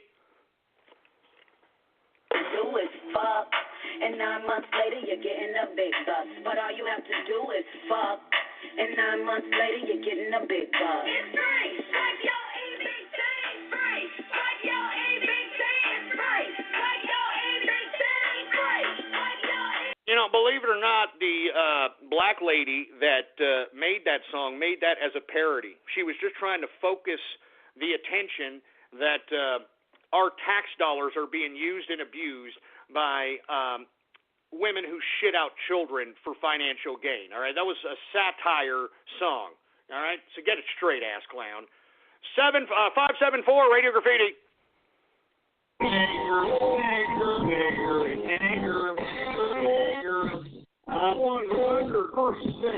No, that's a splice. I never said that racist crap. That's a goddamn splice. All right, looks like we have an international number here, 4477. Hey, Radio Ghost, Graffiti. it's Riding Snake. Hey, Ghost, it's Riding Snake. Hey, what's going on, Raiden Snake, man? Sorry about what's going on with the Skype calls. Apparently it's not BTR. There's something wrong with the Skype server, from what I understand. Yeah, I know. That's what I did look on Blog Talk Radio's Twitter account, and they did say it is an ongoing fault, so it's kind of hard to get through. And can I just say one thing? I don't blame you for cancelling Radio Graffiti yesterday. I really don't blame you. I can understand that, you know? I appreciate that, man. It's absolutely disgusting the way you've been treated just over the last couple of days. I don't blame you for being angry. I really don't. Do you know what I mean? I really don't at all. It's disgusting. I appreciate that, Raiden Snake. I mean, it's just a bunch of garbage, man. I mean, I'm sitting over here, I'm doing a show, and this is what you got out here. You know what I mean?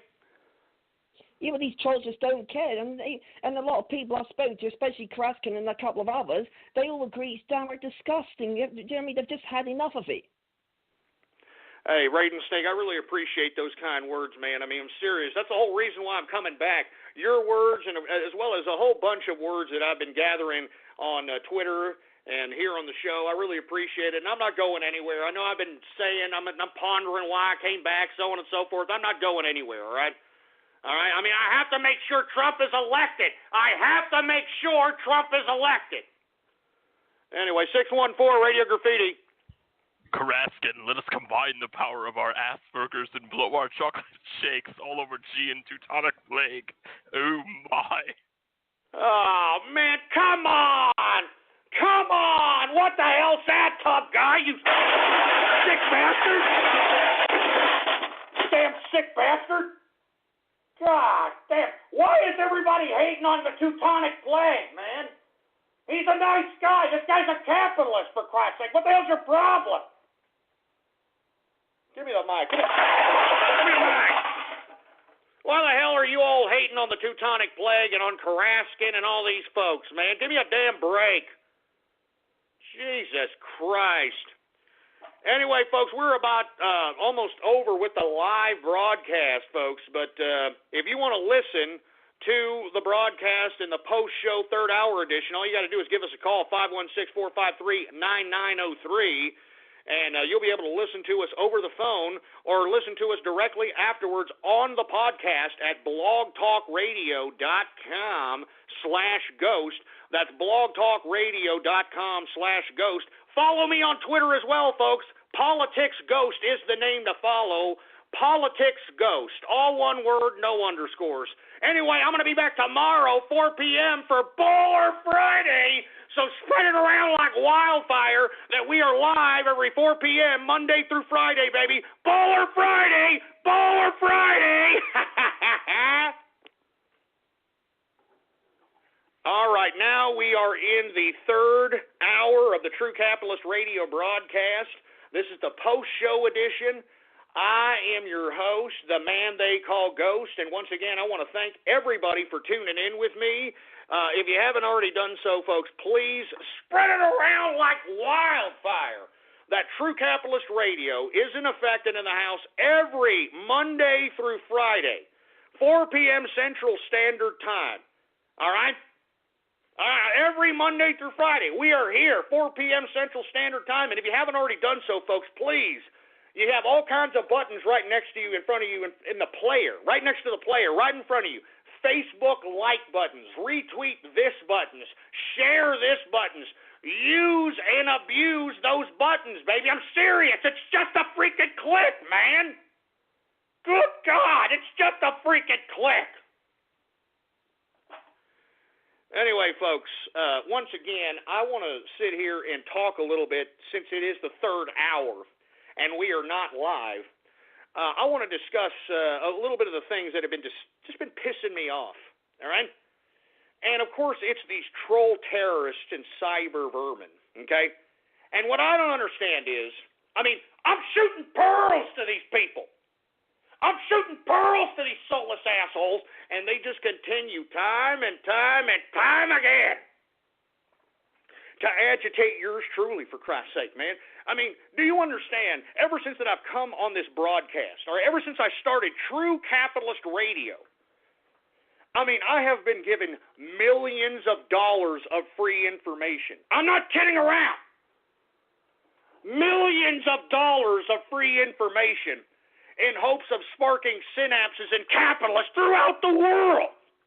And it seems to me that very seldom or very few people are actually taking advantage of the free information that yours truly is spreading across the internet, and I don't understand it. I mean, what is your major malfunction, numbnuts? Do you not want to be successful?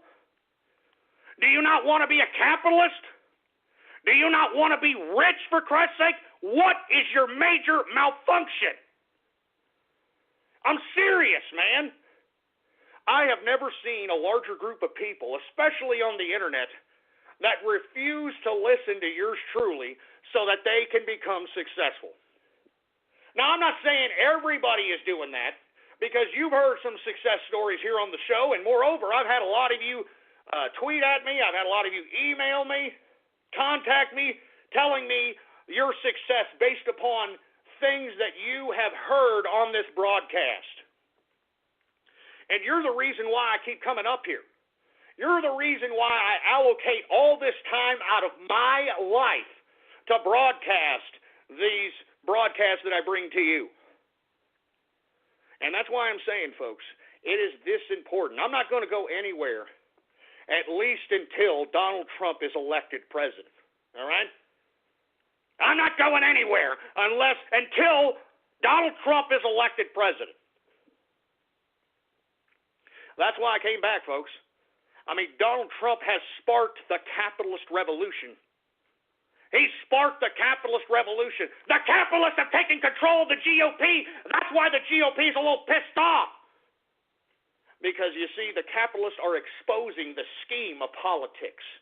I mean, did you hear the speech that Donald Trump gave on Tuesday?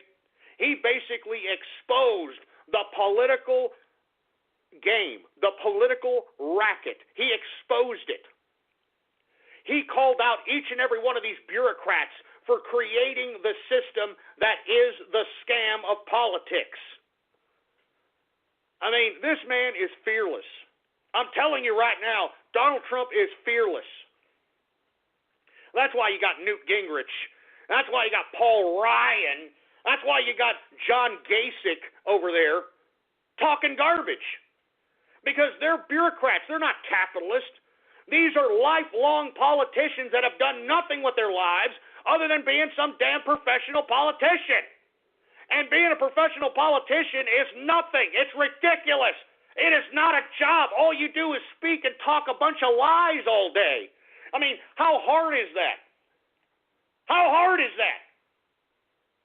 And Donald Trump is exposing the criminality of not only the Democrats, but also the Republican Party. I mean, this man is an anti-establishment candidate, folks. And that's why we are going to have Bernie Sanders supporters that are scorned because this man is obviously in it exclusively for the money. And moreover, he is endorsing Hillary Clinton. I mean, just listen to that speech today. It sounded like a concession speech as far as I'm concerned. He's talking about party unity. He's talking about we got to stop Donald Trump, so on and so forth. He all but stopped short of endorsing Hillary Rotten Clinton. How does that make you feel, Bernie Sanders fans? How does that make you feel? Are you going to go vote for this crooked Hillary? She stole the election. You know it, and I know it. Are you going to go out and vote for her if Bernie prostate-infected Sanders tells you to? You stupid, mindless losers. You going to go out there and vote for Hillary Rotten Boy? Huh? If Bernie Sanders tells you to do so, are you that stupid? Are you that pathetic? Are you that ridiculous? Huh? Yeah, probably so, aren't you, huh? Bernie Sanders came out and said, hello, okay, let me tell you something. Every one of the Bernie Sanders supporters, you got to vote for Hillary because Hillary Clinton has all the answers. Even though I talked a lot of trash about this broad, I'm backing her up, and I want each and every one of you socialist morons that donated to my campaign, I want you to vote for Hillary, even though she is completely against everything that my stupid old ass talked about throughout the campaign. You need to vote for her because you all listen to me. I'm a prostate-infected 75-year-old bag. You need to listen to me. You need to sit there. You need to vote for Hillary Clinton, and that's all there is to it. You sit there, you vote for Hillary Clinton, and like it like a good socialist. All right, you dumb, stupid people? You thought I was for real. You thought I was actually going to give you stuff for free. That just goes to show you how stupid and dumb you are, and that's what you get. That's what you get for believing socialism. Now, excuse me as I take this large bag of money that you idiots gave me as I walk out of here and right off into the sunset. Thank you very much. I'm Bernie Sanders. Vote for Hillary Clinton. How's it going to make you feel, Bernie Sanders fans? How's it going to make you feel? Woo! I'm serious. How's it going to make you feel, boy? Huh? Does it hurt inside? Huh? Do you feel the burn? Right up your ass! Woo! I'm sorry if I am taking so much glee in the fact that these damn stupid Bernie Sanders imbeciles have all been ripped off by one Bernie Sanders. I'm sorry. I'm taking so much glee. I'm happy. I'm happy about this.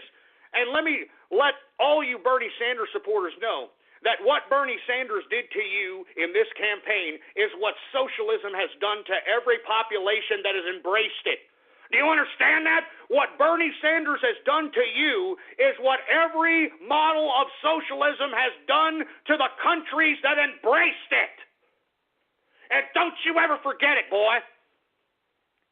Don't you ever forget it.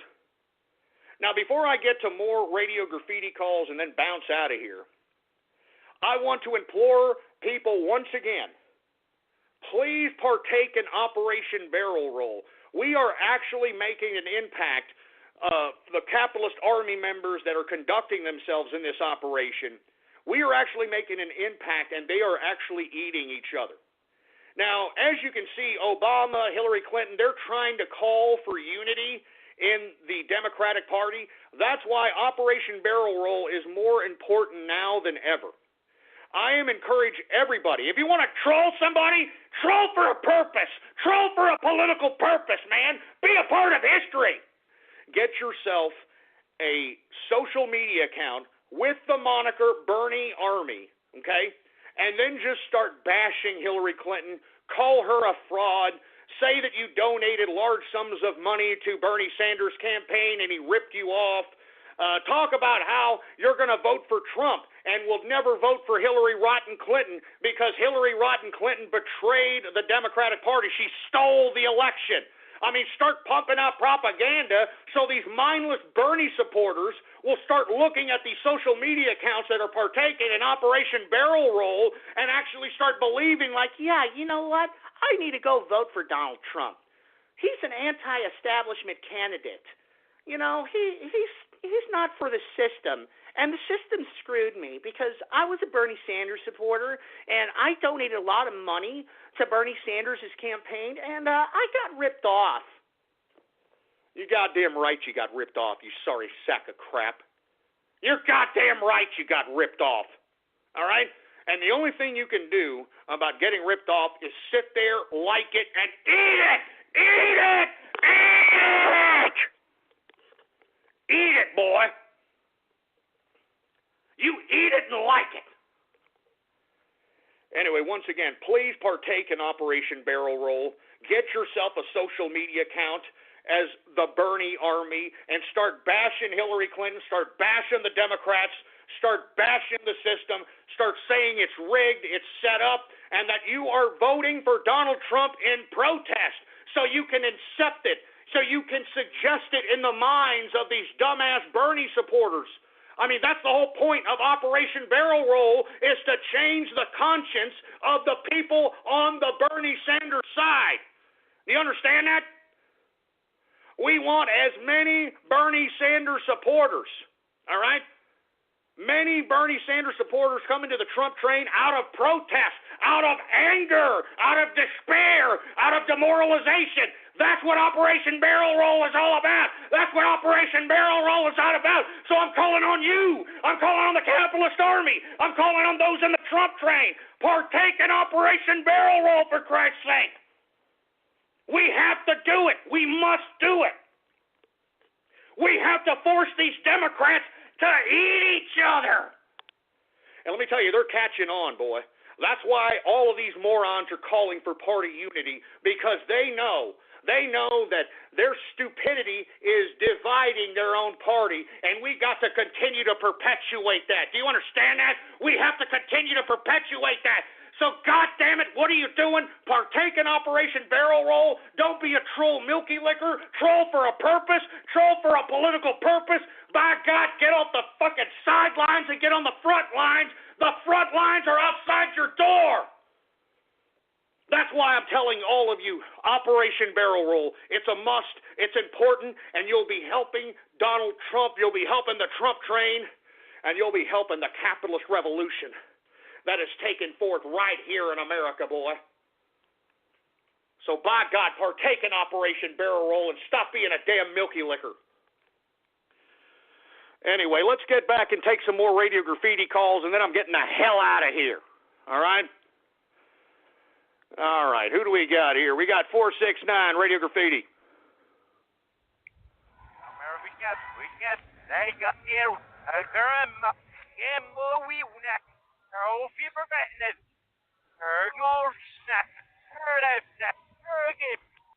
No, look, I'm telling you this right now. You're starting to piss me off with this reverse language crap. They did this to me like 5, 6, 7 years ago. You had idiots sitting there posting YouTube videos of crap, whatever I said in reverse, and claiming that I was, trying to put some freaking satanic spell or something on people. Freaking ridiculous. Excuse my French. Freaking ridiculous. So stop it. I'm serious. People take that crap seriously for some reason. Please stop. 712 Radio Graffiti. Hey, what's up, Ghost? What's up?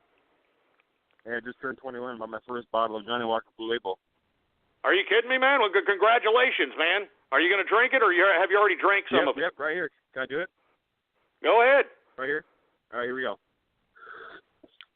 Oh, yeah. Yeah, shut up. Yeah, it wasn't Johnny Walker Blue Label, for Christ's sake. Get out of here. 205 Radio Graffiti. Peanut butter on my balls, let the dog lick it. Peanut butter on my balls, let the dog lick it. Peanut butter on my balls, let the dog lick it. Peanut butter on... Man, that's sick, perverted crap, man. Come on. I mean, I just had a freaking tirade about these dumbass Canadians legalizing animal screwing. And you're going to freaking call up with some crap like that? Give me a break. 864 Radio Graffiti. So much more than Charlie's waking to my core, and Charlie's shaking me, tell my story, and Charlie's making me, Charlie. LOL Vietnam. Man, I'm telling you, some of you damn trolls, I mean, you really are, y'all are failed, man. I mean, this just goes to show you the impact of single mothers and the dumbing down of children, for Christ's sake. I mean, they actually think that that's funny, man. I mean, seriously, these are major fail, man. 954 Radio Graffiti. Ghost, I want to say that there has been a demonization of war veterans, a disrespect that has been unmatched through time, and I am very disgusted with this. I mean, even World War II veterans are getting crap. Have you seen Obama and his Japanese sorry tour? I mean, this is ridiculous. This is how civilization falls. No, absolutely right. I mean, this is what I'm telling you, that Obama has probably been one of the most treasonous presidents in American history. I mean, the apology tour, I mean, that's all he does. Whenever he goes out on the international community, he's just apologizing, acting like some two-bit bitch. You know what I mean? Demoralizing the American might. I mean, he's a piece of trash. I'm sorry. I think Obama is the worst president in American history. And I hope that when Donald Trump is elected president, he pursues some level of charges on this man. I'm not kidding around. I honestly believe that Obama, once he is no longer president, this man should be put on trial. I'm not kidding around, man. He should be put on trial for every ridiculous anti-American decision that he has ever made. And I don't think that Trump is not going to do it. If you want my personal opinion, I genuinely think he's going to do it. I hope he does it. It'd be a great day, a great goddamn day in American history if he does it. Hi, I'm rapper, actor, model Lil Dicky, and I'm here to talk to you guys today about a pretty glaring issue within our society, and that's condom usage. Guys, I think we've gotten pretty laissez-faire about wearing condoms, and to be honest, I find it disgusting. People are having unprotected sex without even batting an eye. It's insane. It doesn't make one shred of sense to me. How can you even enjoy it? I'd be so stressed out the whole time. I won't bore you guys with the stats, but just know that STDs and unintended pregnancies are very real, and there's nothing better than peace of mind, and that's what a Trojan can provide you, the pleasure of protection. So be an adult and put a condom on. So I hope so. Anyway, 973 Radio Graffiti.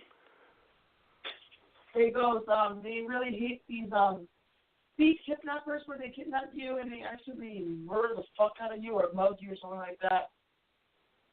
What? What are you talking about? Fuck me, goddamn it. What? Jesus Christ. You see, single mother kid right there. You see that? Single mother child right there. 863 Radio Graffiti. Hey, Ghost. First off, keep me on the air. And secondly, happy Throwback Thursday. Keep up the good work. Hey, I appreciate it, man. Thanks a lot. And at least it didn't turn into a bathhouse Thursday. I'll tell you that right now. At least it didn't turn into a goddamn bathhouse Thursday. 510 Radio Graffiti. Oh, Jesus Christ. How about 1614 Radio Graffiti? Hello, is that me? Yeah, it's you, man. Yeah, man, I just wanted to know, you alluded in the show to some international sort of based interactivity. I'm just wondering what you've got in store. This summer, I've got a lot of things planned here in mid to late June. And when we have that, everything up and running, we're going to go ahead and, provide some pretty fun stuff for the fans, to say the least, all right? And I'm serious about that, all right? I'm not joking around. So I hope that you stick around and listen in because it's going to get great, if you want my personal opinion. It's going to get cool. We got 208 Radio Graffiti. I'm proud to be a Confederate where we still have slavery. And it's sad that things had to die. Jesus Christ, we could barely hear that crap, man. Get a better phone! Oh, my God. How about 210 Radio Graffiti? Ghost, keep up with a good show. Oh, yeah, you'd actually be happy to know that we had a political discussion at work, and it turns out I wound up making Bernie Sanders fans turn to Trump. So, good news on us. So, man, that's awesome. No, hey, that's awesome. Thank you very much for going out there and converting these Bernie Sanders supporters. I'm telling you, every little bit counts. All right, I'm serious, man. We cannot allow these Bernie Sanders supporters to be duped by the Democrats. That's why Operation Barrel Roll and what this young lady has done, talking to people in her own sphere of influence, is so goddamn important. I mean, the first thing that you tell a Bernie Sanders supporter is that Donald Trump is an anti-establishment candidate. That's why he's got Republicans going after him. He's got Democrats going after him. He's got international bureaucrats going after him. He's got the Chinese government going after him. He's got the Pope, this damn anti-Christ Pope, going after him, for Christ's sake. I mean, it's ridiculous. And I think that's the fundamental debate that needs to be put forth to these Bernie Sanders supporters, that Donald Trump is an anti-establishment candidate. All right? And tell these Bernie Sanders supporters, isn't that why you wanted to vote for Bernie Sanders?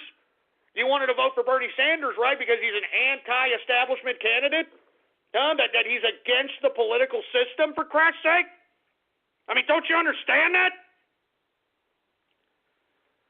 Jesus Christ, man. And this is what has to be emphasized in Operation Barrel Roll, all right?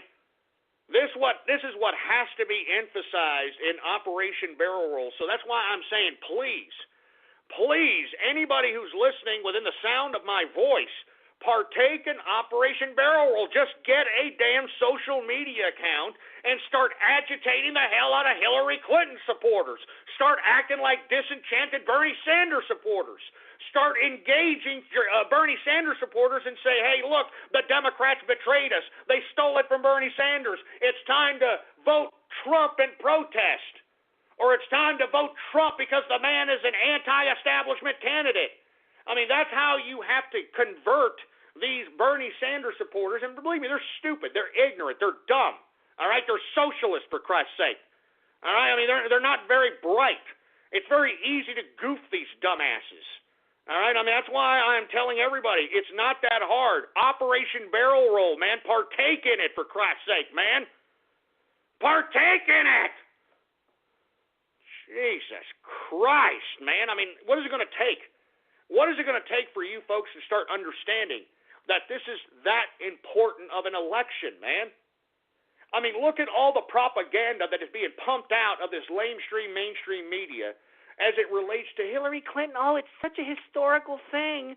Oh, my God, the first woman presidential candidate. It's so great, even though she's a criminal and she put classified documents on her private email with no password. Oh, it doesn't matter. Oh, it doesn't matter about Benghazi. Oh, it doesn't matter. I mean, give me a freaking break. I'm telling you, I cannot stand liberals. I can't stand Democrats. I don't want to talk to these people. That's why I'm considering leaving Austin, Texas. I'm considering leaving Austin, Texas. I'm serious. Now, I don't know where the hell I'm going to go as it relates to, I'm going to stay in Texas, obviously, but I got to get the hell out of here, man. I'm serious. I can't walk down the street without seeing these goddamn hipsters and these goddamn cookie-cutter liberal pieces of trash. I just can't stand it anymore. I can't take it. I can't take it. It's driving me insane. Seeing these mindless idiots. I mean,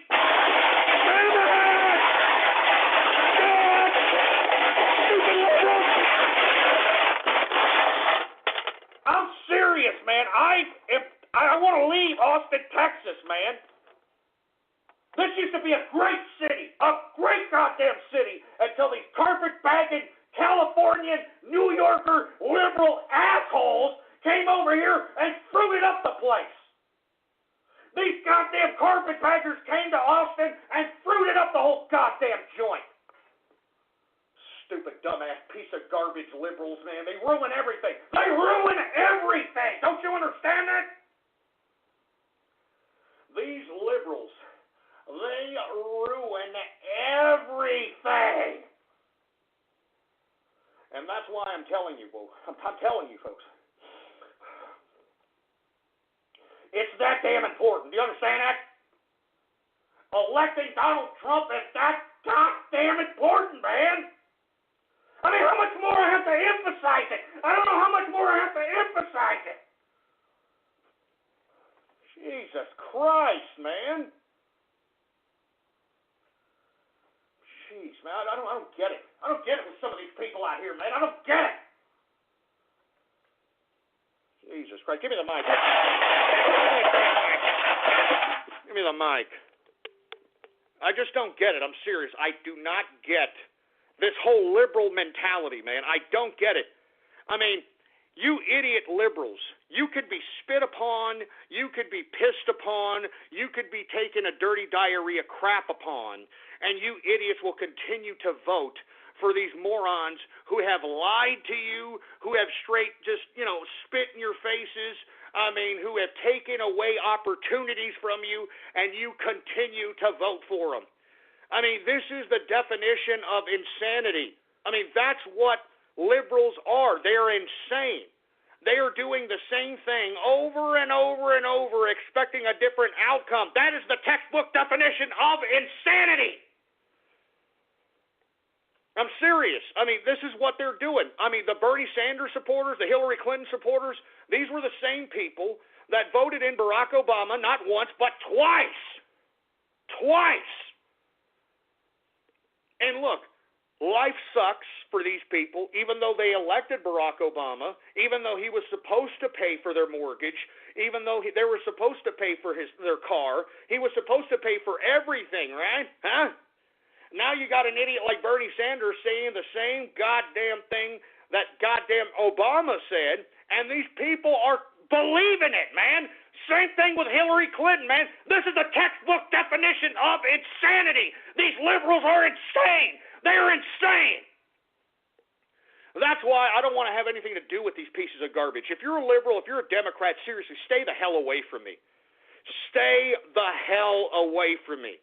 All right, because I don't want to have nothing to do with you. I don't want to talk to you. I don't want to debate with you. I don't want to see you. I don't want to smell you. I don't want to look at you. I can't stand them. I'm sorry. I cannot stand liberals. I cannot stand Democrats. I cannot stand socialists. I hate these people. I hate them. I'm sorry. I hate these freaking people. They've destroyed my country. They've destroyed this whole bastion of capitalism, and I'm telling you, I do not like these mindless, insane people. They are insane. I mean, they are voting for the same garbage over and over and over again, expecting a different outcome. That is insanity! Jesus Christ. Anyway, folks, we don't have too many callers left on the radio graffiti call, because I'm sure all these dumbass trolls that like to, talk ridiculous amounts of garbage and, say these really disgusting and filthy trolls at me, they don't want their little phone numbers to be exposed, huh?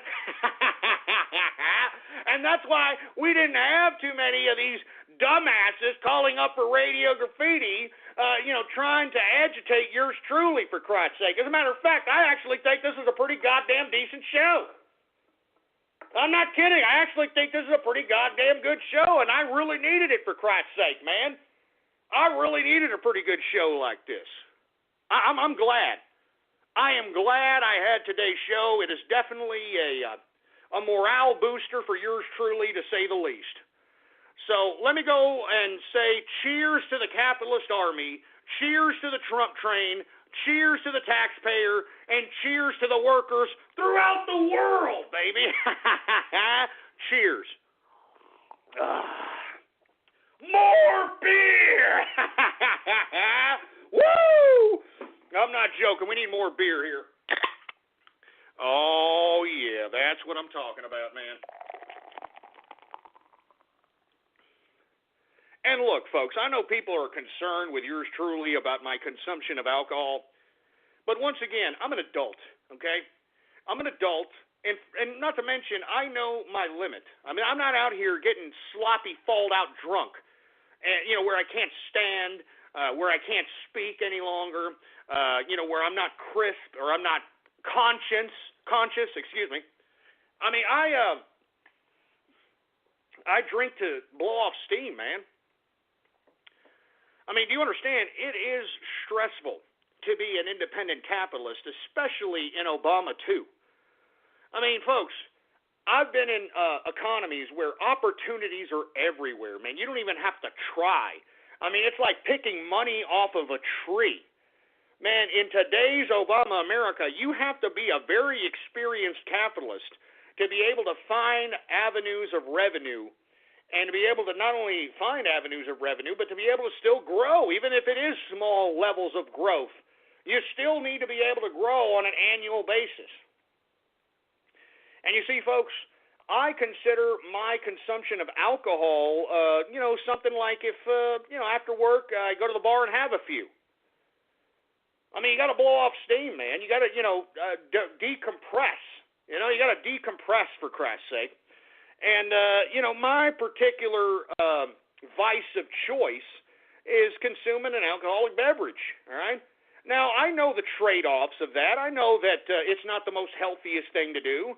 I know that I could be damaging the internal workings of my body by constantly consuming alcoholic beverages. But you see, folks, I'm a free man, all right? I'm a capitalist. I understand the consequences. I'm not a kid, all right? And God forbid that I am stricken with an ailment or a debilitating, fatal ailment relating to my alcoholic beverage consumption. I'm not going to be crying like a little bitch about it.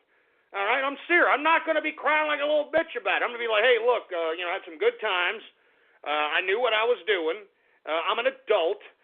We don't live forever. It's my time. I got to go. I mean, nobody wants to die. But, folks, we all die. You understand that? That is the basis of life.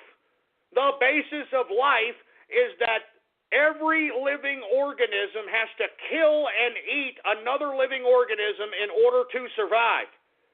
I mean, that is the basis of life. I'm serious. I know that all you holy rollers out there want to believe that there's something,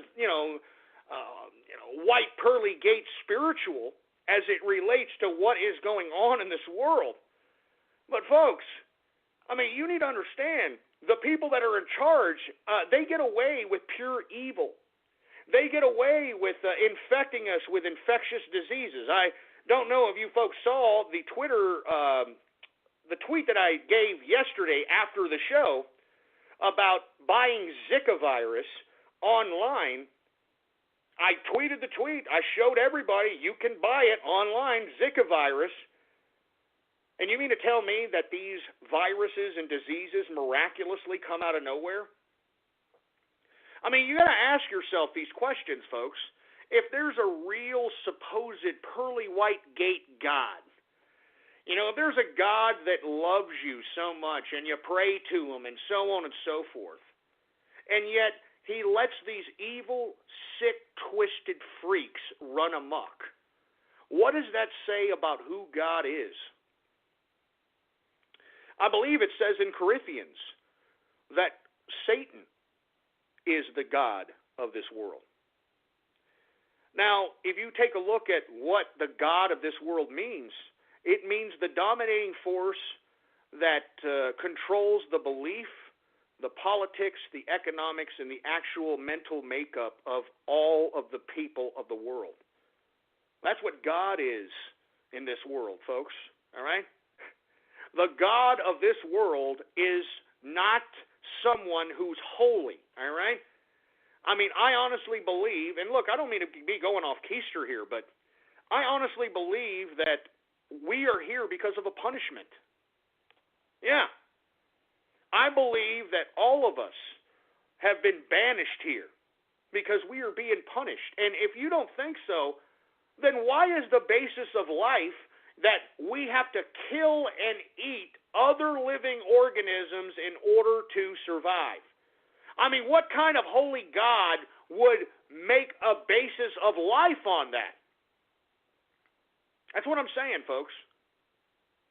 To live is to die. Yeah, that's real Garden of Eden-esque, isn't it, huh? That's real Garden of Eden-esque. And look, I'm not an atheist. I'm not a Satanist. But folks, I do not believe the God of this world is the creator of this place.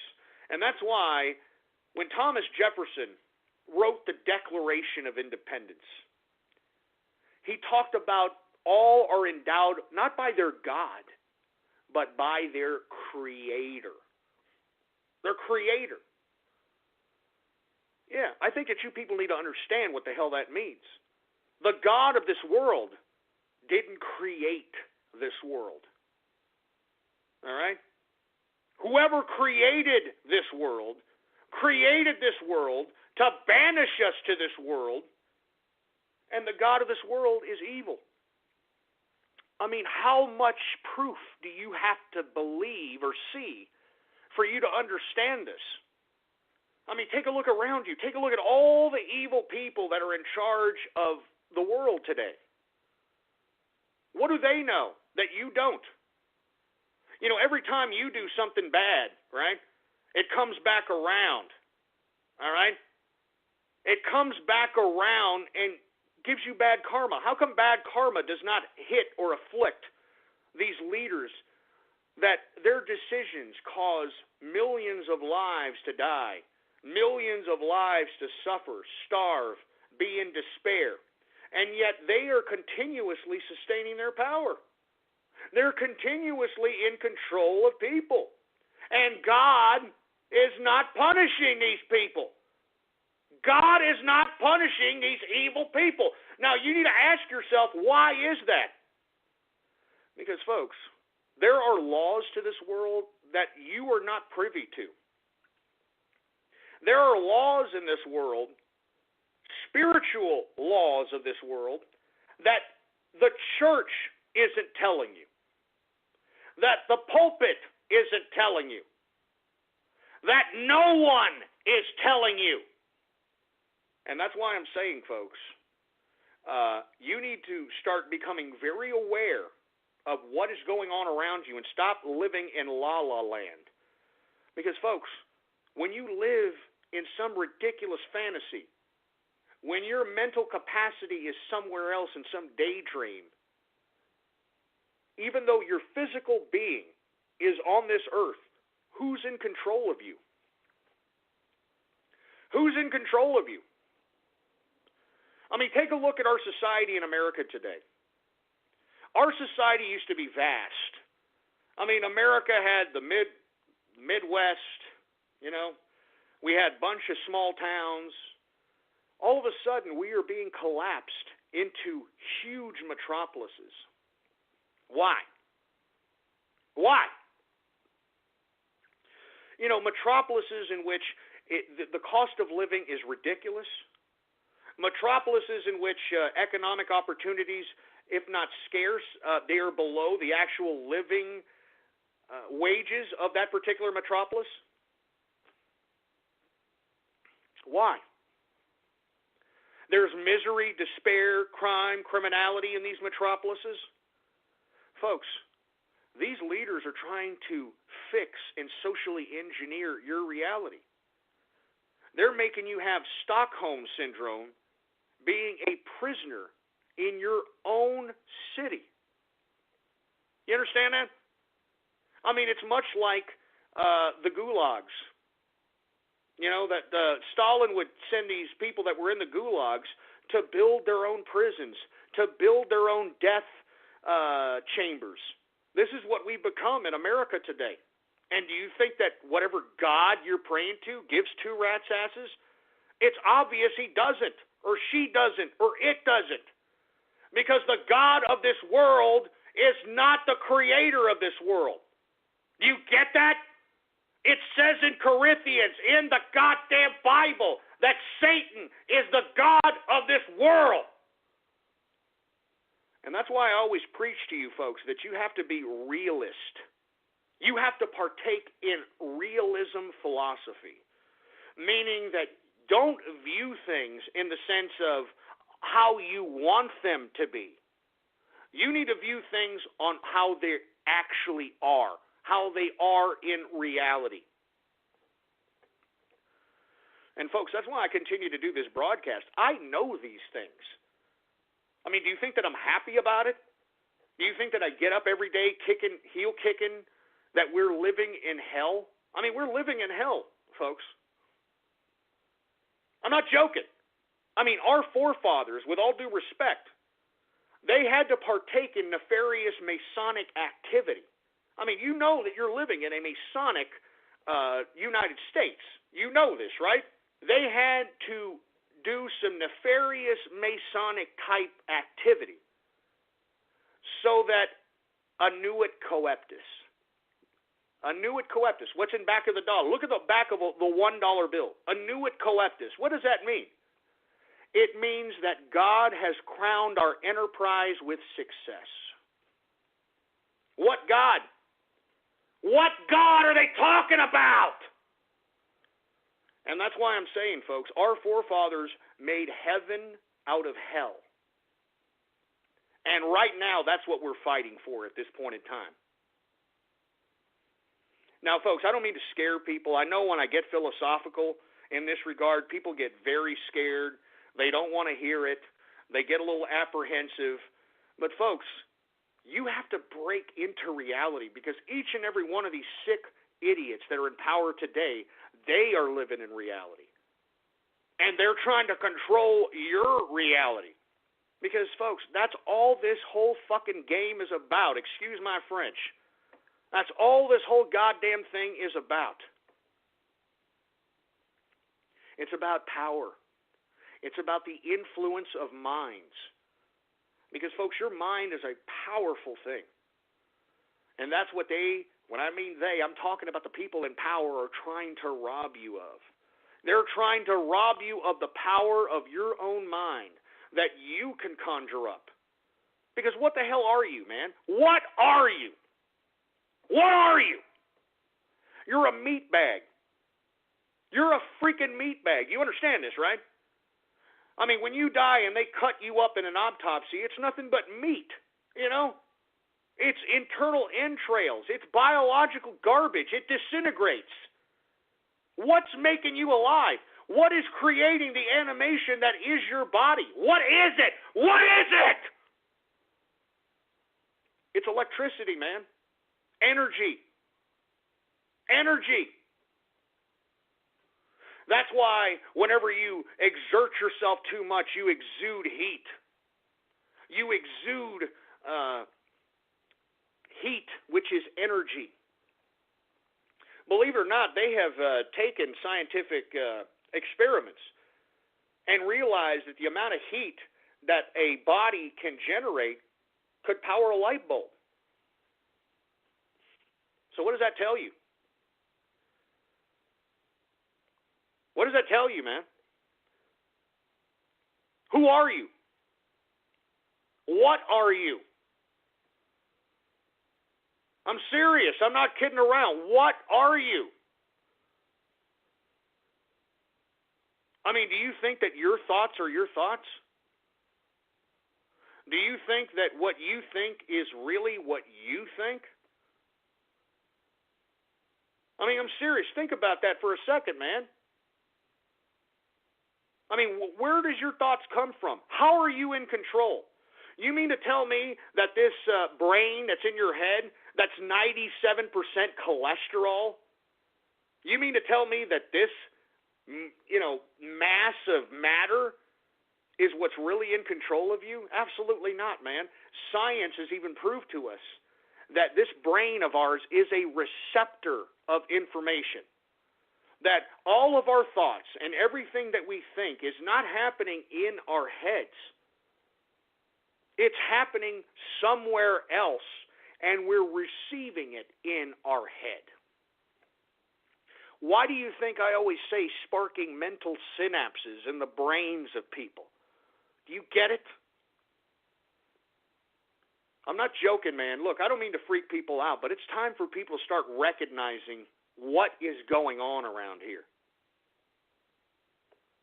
Anyway, folks, I'm going to end it there. I'm sorry if I'm freaking people out, but this is a good place to end because I believe that people need to understand what's going on, and they need to be realists.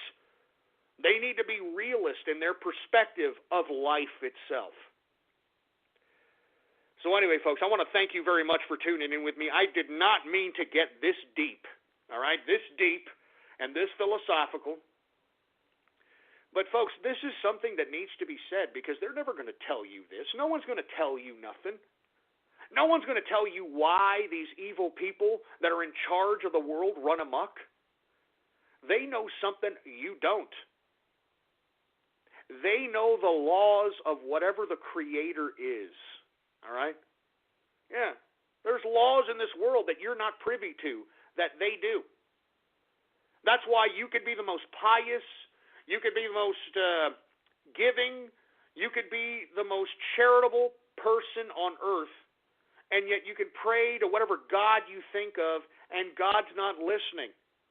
Because what you're doing is not in accordance with whatever the laws of this world is. Do you get that?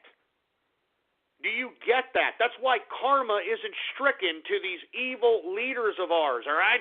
I'm not joking. Why do you think these evil leaders can go and send people out to die by the millions and God doesn't care? God isn't punishing these leaders. God isn't stricken these leaders with lightning. I mean, why? Why?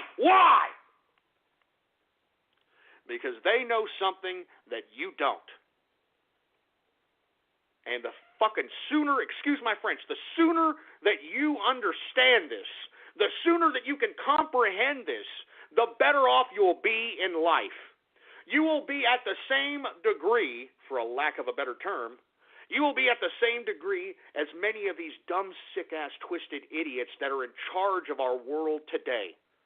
And once you obtain this type of knowledge, once you understand the foundation of what we are living under, that's when you can start becoming an influence in whatever realm you want to call this. Garden of Eden, hell on earth, whatever. Anyway, folks, tomorrow I'm going to be back 4 p.m. Central Standard Time. All right, blogtalkradio.com/ghost. That's blogtalkradio.com/ghost. All right? And once again, folks, tomorrow is Baller Friday, and I want to make sure that each and every one of you folks spread it around like wildfire. That True Capitalist Radio is in effect in the house tomorrow, 4 p.m. Central Standard Time. And I want to thank you very much for tuning in with me, folks. I'm sorry I didn't mean to freak you out here in this third hour. But, folks, no one's going to teach you this. No one's going to tell you this. And no one's going to explain why these evil people that are in charge, nothing happens to them. There's no karma. God doesn't stricken them with a goddamn lightning bolt. Nothing. I mean, think about that for a second. You do something wrong, and because your brain, your belief system believes that it's wrong, all of a sudden bad karma comes to you. Haven't you noticed that? Think about that for a second. Anyway, I'm back tomorrow, 4 p.m. Central Standard Time. Baller Friday. Follow me on Twitter, Politics Ghost, and I hope to see you all here for a Baller Friday. All right, man? Thank you very much for tuning in with me. Long live the capitalist army, and death to socialism, death to communism, death to feminism, and death to totalitarianism. I'm out of here. I hope to see you here for Baller Friday tomorrow at 4 p.m. Central Standard Time. Let everybody know that we're going to be here tomorrow, 4 p.m. Central Standard Time for a Baller Friday. And look, there's Templeton. Hey, Templeton. Oh, look at him. He's crying. Don't cry. Oh, don't cry. Don't cry. Don't cry, Templeton. He's crying because he wants me to get the hell off the show. Poor baby. It's okay. It's okay, Templeton. Poor baby. Anyway, I'm out of here, folks. Thank you very much. All right, I'm getting off. Hold on. Thank you very much for tuning in with me. Tune in to me tomorrow, 4 p.m. Central Standard Time. Baller Friday, baby. I'm out of here. All right, Templeton, we're out of here. Hey, I'm a helpful Southern California Honda dealer. You might know us from our Random Acts of Helpfulness. Recently, we gave a veteran a brand new 50cc scooter to help him get to his appointments at the VA hospital. And we can help you get around too, with a great deal on a reliable, award-winning Honda, like the 2016 Accord LX, a 2016 IIHS top safety pick with a built-in rear-view camera. Click the dealer locator link to find a dealer near you, and go to SoCalHondaDealers.com to suggest a random act of helpfulness for someone you know. Hey, I'm a helpful Southern California Honda dealer. You might know us from our Random Acts of Helpfulness. Recently, we gave a veteran a brand new 50cc scooter to help him get to his appointments at the VA hospital. And we can help you get around too, with a great deal on a reliable, award-winning Honda, like the 2016 Accord LX, a 2016 IIHS top safety pick with a built-in rear-view camera. Click the dealer locator link to find a dealer near you, and go to SoCalHondaDealers.com to suggest a random act of helpfulness for someone you know.